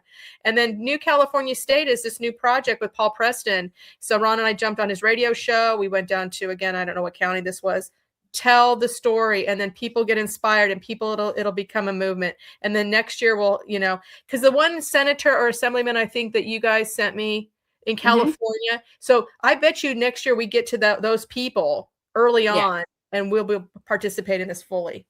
Yeah, So we're making a list of people that are friendly to this movement and to seeing us as crime victims. And we are, this isn't going to end on Sunday. We're going to be doing then the real work. You know, this is just reaping. This is just, or sowing, and then beyond is going to be reaping. And so, Laura, before I go on to another thing, just when you were talking, can you tell people where to find more information about what you guys are doing in Idaho? Because I know Idaho is kind of leading the pack a little bit on this stuff. And I love the fact that you always say the poor the broke Idahoans. Is that how you say it? Like, it's like the broke lobbyists are like, we need to, like, we may not have the money, but we have the elbow grease and the people. And if we have enough people, we can defeat the money. Yes, ma'am. I agree. You know, it shows you don't have to have a huge, massive organization and money to be. We were the closest, praise God, and it's, I only give him the glory and our team the glory, because I'm just like a science cat herder. That's all I do is just line everybody up. You know, that's all I do. I just pull them all together and make the appointment, you know, so I just have everybody show up. I just text really fast, but they are the heroes, and they do it for free. And I don't even have a website. I don't even have, I contact people one-on-one, email by email, phone call by phone call, text by text. And however, I do keep my stuff in a whole bunch of different places. And Big E's Big Mouth Substack is where I keep all my templates. Okay. So yeah, Big E's Big Mouth Substack is where I keep all my templates. And then I just literally, anybody that wants, I just physically email them our presentations. We have a ton of presentations. Most are not even, you know, in my capability to even have as the recording. But we have a lot of presentations that we've done. I have a few on Rumble. maybe I should be a little more organized with that, but it just shows. I mean, we got the closest in the whole wide world, and I don't even have, social media. So, Wow. Okay. So, well, if you but they ever, can't stop me either, right? right. What we do is not affected by as much. We get censored all the time in our meetings. We get, that kind of thing. My emails may get jammed. My, in the building, my phone can get jammed, all kinds of stuff like that. But, they got nothing. I just got a little iPhone and I just keep on keeping on. And so that's what I mean is all of us can do something. We do not have to have a huge organization. And You're we're like probably Laura gonna win. Bartlett. You're like Laura Bartlett with her hospital hostage helpline. It's her and a phone. Show them the That is so hotline. cool. Yeah. And I love I her do not already. I consent. don't know her, but I love her. Yeah, so Laura's got the I do Um, not consent form.com, which everybody also needs to go to I do not consent form.com, because you can say no. There are people who are getting they're giving them the shot when they go into the hospital or for surgery or anything like that. So make sure you fill out the I do not consent form. There's instructions. Make sure you look at the instructions on I do not consent form.com. It's literally black and white. That is the place to go. If you have any calls to action, Laura, that you would like, or anyone that you would like us to get behind, we do have a take action. Have a get involved section. We have our support groups and our events and joining and volunteer form, but we have a take action page right now. Currently, our calls to action for everyone is to sign the proclamation to recognize all types of medical crime victims as medical crime victims, because when they recognize us as crime victims, they are acknowledging a crime has been committed, and we are going to want investigations and actions. So this is the proclamation we read, that Teresa, our vice president, read on Sunday. It's very easy to sign, right? The other calls to action that we do have are two other ones: the Essential Caregivers Act. So you can learn more about that and what to do there. And then the Medical Liberty Pledge. We will be bringing back the get rid of the PERP Act, or the PrEP Act. I like to call it the PERP Act, when it's rewritten. But I like to, when bills are brought forward, I like to read the specific bills, because, as you know, they can stick a poison pill in a bill, and then, even though it's the Do Not Kick Puppies bill, and it sounds really fluffy, there could be poison pills in it that make it to where we can't support it. And so we have learned, read the fine print and read the language in a bill. I would The just other add one thing too, Gail, on the sign the proclamation. I was just looking at that. So that document, which is fabulous, by the way, and when she read it, I made note. The next time I get to my Butte County Board of Supervisor meeting, I'm reading this. I get 3 minutes. I'll read as much of this in 3 minutes as I can get to, but read it into your public record at your local county or your city council or your state legislature, because somebody just mentioned this. I mean, any public meeting requires a public comment period. People here in Butte County hate me because they know the minute I show up, they know I'm talking about it. And I'm going to raise my hand. I'm going to ask them what they're doing to stop it. So anyway, but yeah, this is a great document, because again, sometimes people have a hard time getting up in front of a crowd, like even their local city council, their local county commissioners, or whatever it is. If you have something to read, it is a lot easier sometimes for people to get started. You walk up, you read it, your time's over, you sit down, it's perfect, and you've entered it into the public record. So really kudos on that document. Teresa Chikowitz, our vice president, wrote that. She did a great job on it. She was passionate about having a proclamation as part of this. So I think it's an amazing thing on her part that she did this, and we've gotten a lot of signatures on it. But I do think there's so many medical crime victims that I do think that we can get, even more. So you don't have to be a medical crime victim to sign it. You just have to support the ideal that medical crime victims will be acknowledged as crime victims, that these things were crimes and all of that. You can find out about us, our board members, our mission. We're very transparent. We believe in transparency. So we have our FAQs, our bylaws, and our guiding principles out there.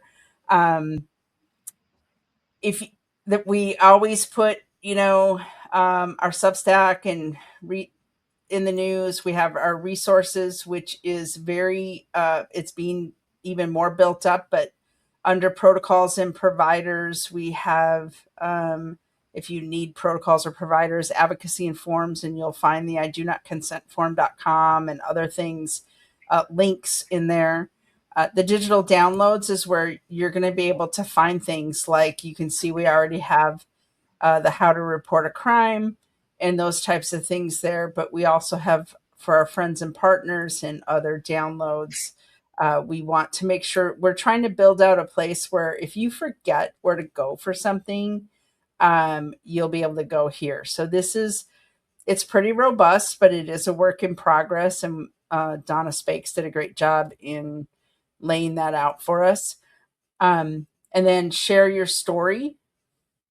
This is different than putting your loved one on the memorial wall. So the memorial wall is very simple. And we want, you need to put your loved one in through this form if you want them on the tribute on Sunday. But we want to show the world that medical crime victims were real people. They were real people. They had families.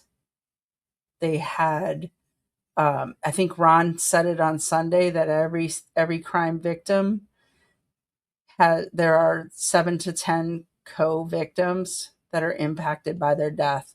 These are people across the nation. That's why we put the state. We want you to see all of the states that are impacted. The ages are all varied. All different ages. And it's just pages and pages of these very loved, beautiful souls that were taken out of this world by medical crimes. And some of them are husbands and wives. Some of them are sons and mothers. So take a moment. And if you have a loved one that was a medical crime victim and passed away, please memorialize them on the wall. The form is very simple right here, right? If you want to sit on the podcast and tell your story, we have these different categories. You just go and share your story. You choose the intake for whichever one you want. It's a pretty simple intake.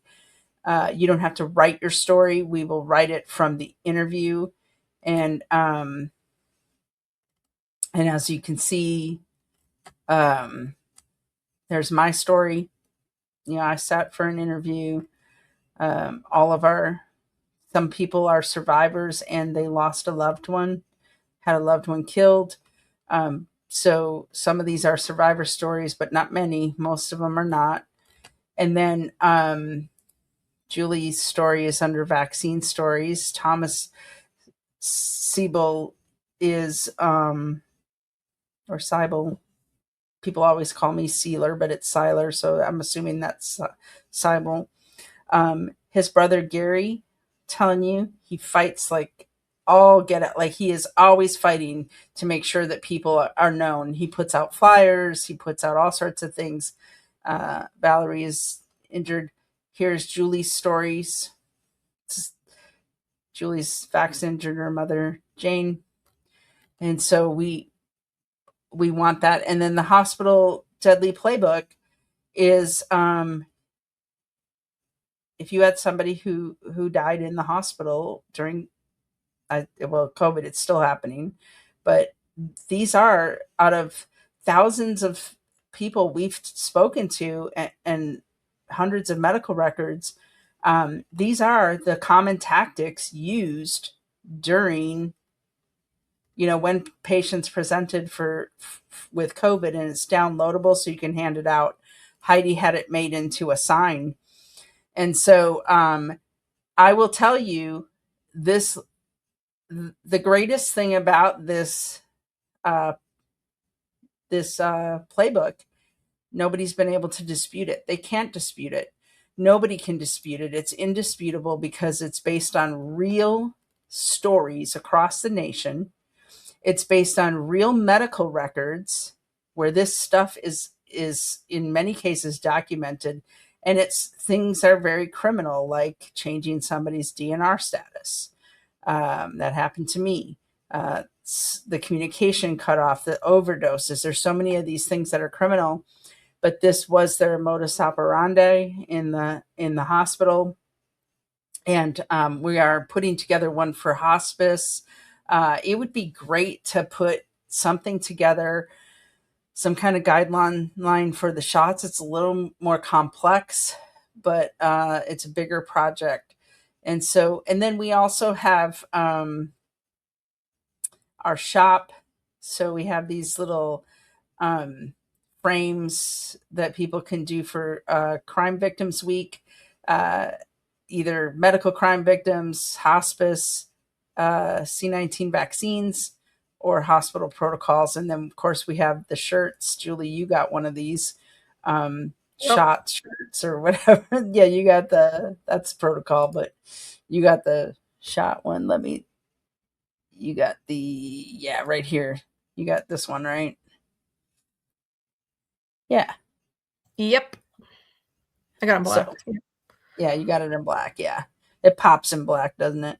Yep, totally does. I will tell you guys, they do play games like Laura was talking about with the heat, with the cooling, with the, and so people go, where did you get your hat? Stop the shots. I said, I had to do that because, so we would go into our county meeting with a picture on the front, right? And usually it was either Junior or it was, oh boy, now why am I losing my brain? So the little girl that died in Wisconsin, Gray Shara. It's this beautiful picture of Gray Shara, right?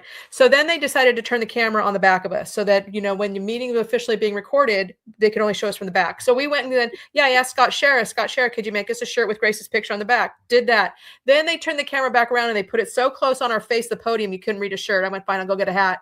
You people, we're not stupid. We can figure this stuff out. Where there's a will, there's a way is my end of story comment to everybody. Figure it out. Yeah. What's the problem? What's the issue? We'll work it out. That's a good point. We probably should make hats.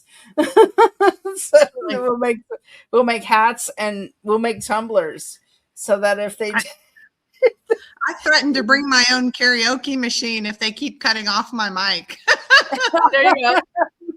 Yep. I'll turn on the disco lights. I'm not beneath it. Yeah. They do play games, don't they?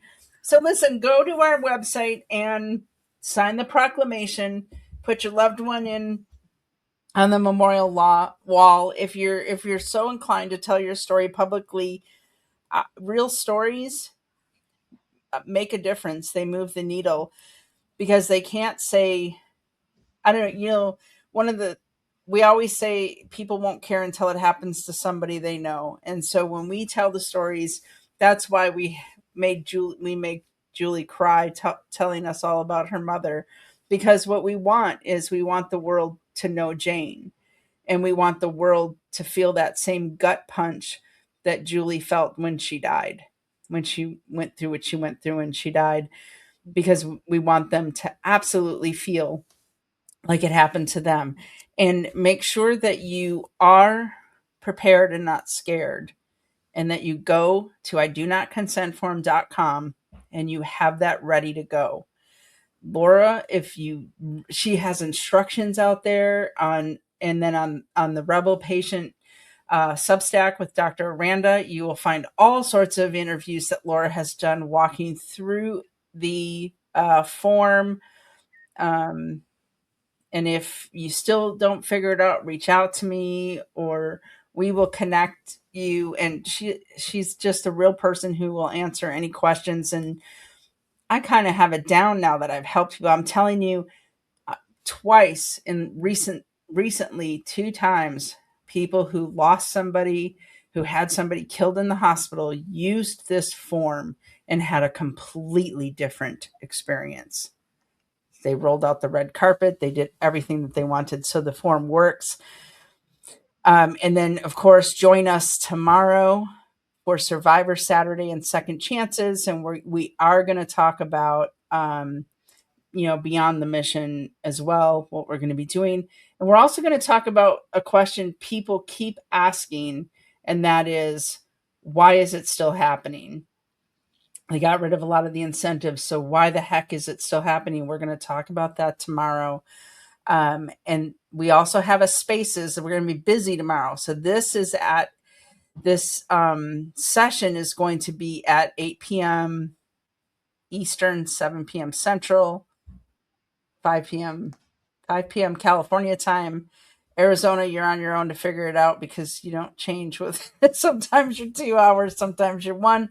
But we also are going to have our spaces at 3 o'clock Central, 4 o'clock Eastern, and we're going to be talking about this crime victim week and all that. Matt Youngblood runs our spaces, and it's going to be fun. So if you want to come on and tell your story. I have to say, shout out to Matt. Can we just give a shout out to Matt real quick, Gail? I mean, that guy, and he goes to, because I go to all these different X spaces throughout the day. I'm a big junkie for politics, and he's in there going, and he goes under his different, PTR. He's like, I'm here to talk about the betrayal. We're victims. So I really appreciate everything he does. Yeah, we love Matt. He does a lot for us. Katie helps him too on the. Yeah, Matt and I hope to restart the vaccine support group. And I know that Gail and the committee is working on it right now. Yeah. And I'd really like to remember Hippie Dippy Cali girl, Hippie. She was a great support of the movement when it was first starting. And I know Julie knows her dearly and as much as I do. And I'd just like to remember her here. Her story's not on the website, although I hope we can do that someday. Yeah, we need to do that, Katie. And because she wanted to get to when we started going to the California Board of Pharmacy meetings, she wanted to get to that one, and she just ran out of time. So that's her story kind of fuels me too. I'm not going to run out of time. I will get in as much as I can. Yeah, at the very least, can we, if somebody has a picture and the date of death, and can somebody put her on the memorial wall, and so we can make sure her name is listed and on that, if you don't mind. If somebody could do that, Julie, you or Katie, that would be Julie great. and I can work on it for sure. Yeah, we'll find it. It's a good idea.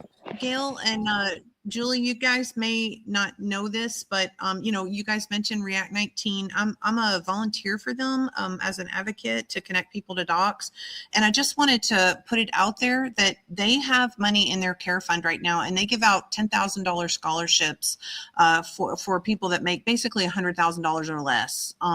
And it's your treatment. And I know it's a drop in the bucket. I realize that, but that is really helpful when you haven't got the money for the blood test or say some supplements or photo biomodulation or some HBOT therapy, your therapy. Anyway, I just want to put that out there that they have money in that fund right now, and they really want people to reach out and just go sign up for the care fund, even if it's a treatment that you want to get. It doesn't have to be treatments you have had. It can be, but anyway, you can even put in an estimate, your doctor or your alternative doctor, functional doctor, integrative or allopathic, whatever, and do a little estimate. And they are really jamming on that. So I just wanted to put a shout out to that. It might really help a listener. Yeah, Laura, too, Gail and I talked a little bit about this too this afternoon. On our texting was, so Lindsay, right? Nurse Lindsay House, the nurse, she's over in Japan, right? She's getting the dual blood filtration apheresis treatment with the stem cell growth factors. Why are we having to send our precious people that are injured over to Japan? Because we can't have this treatment here. We don't want to do it here. We don't want to acknowledge that this garbage is coming out of the blood.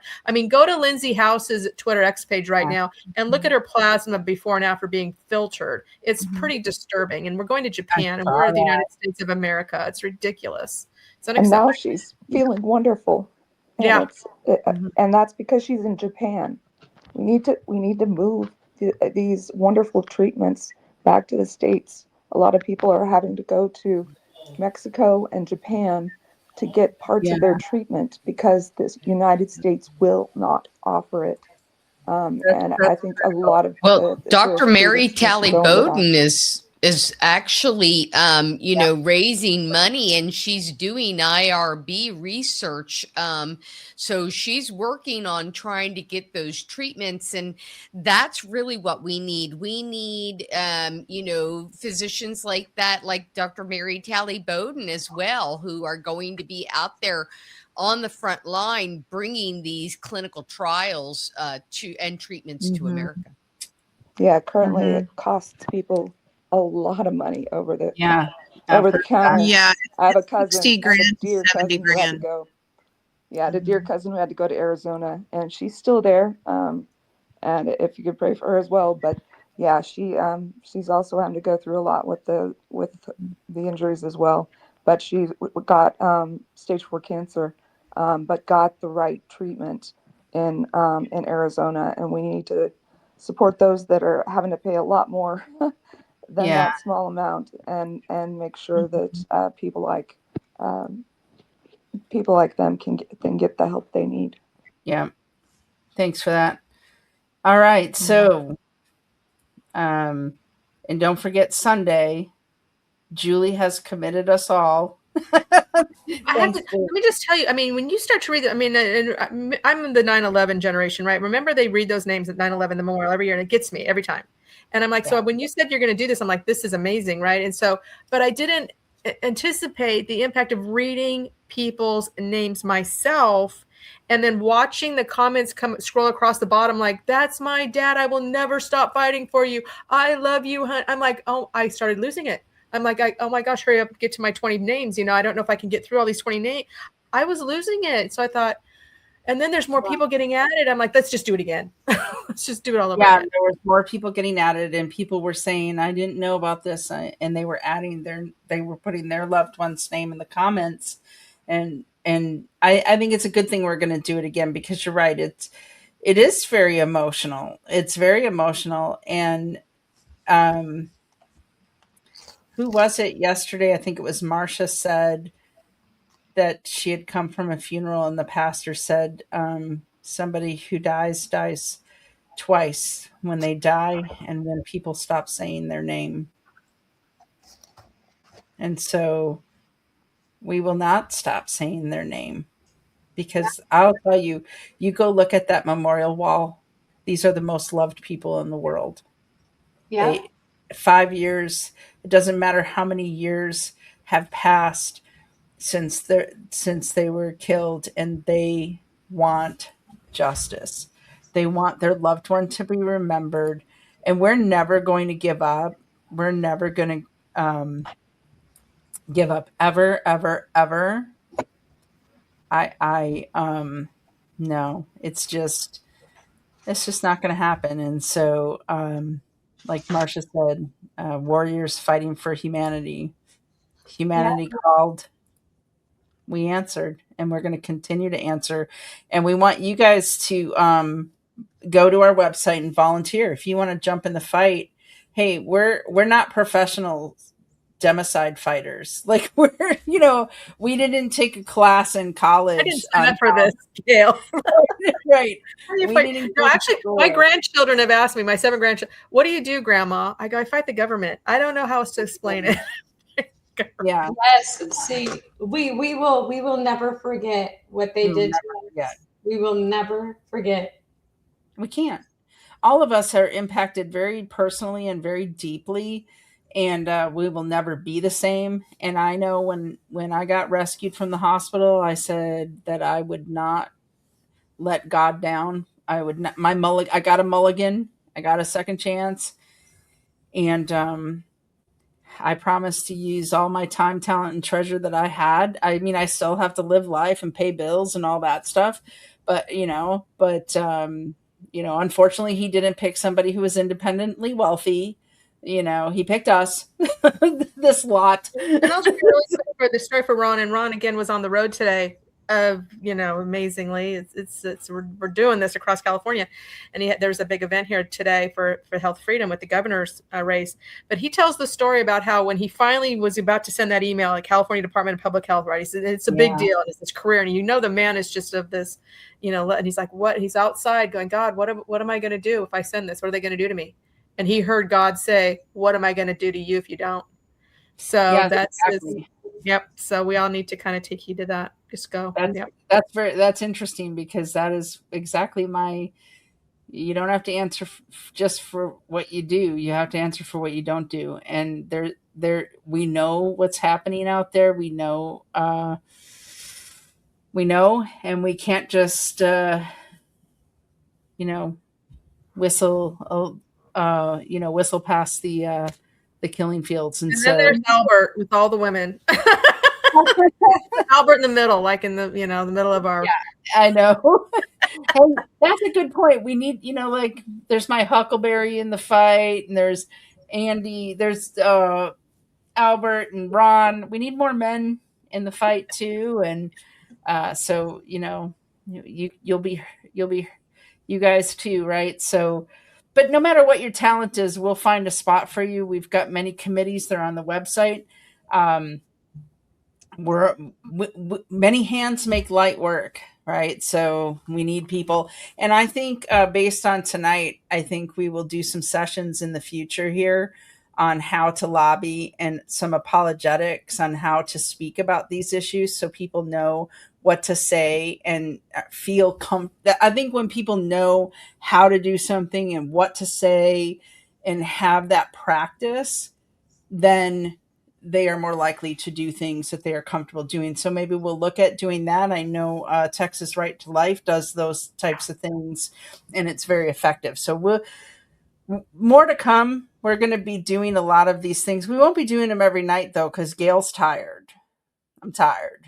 We're all tired. You need a break, girl. You need a vacation. Yeah. So Monday I'll take a nap. Okay. Okay. Monday, I'll take a nap. So, So again, this was, don't forget on Sunday, we're going to be reading the names again, and don't forget to follow Julie and Ron. They post videos of when they go and they speak at these meetings.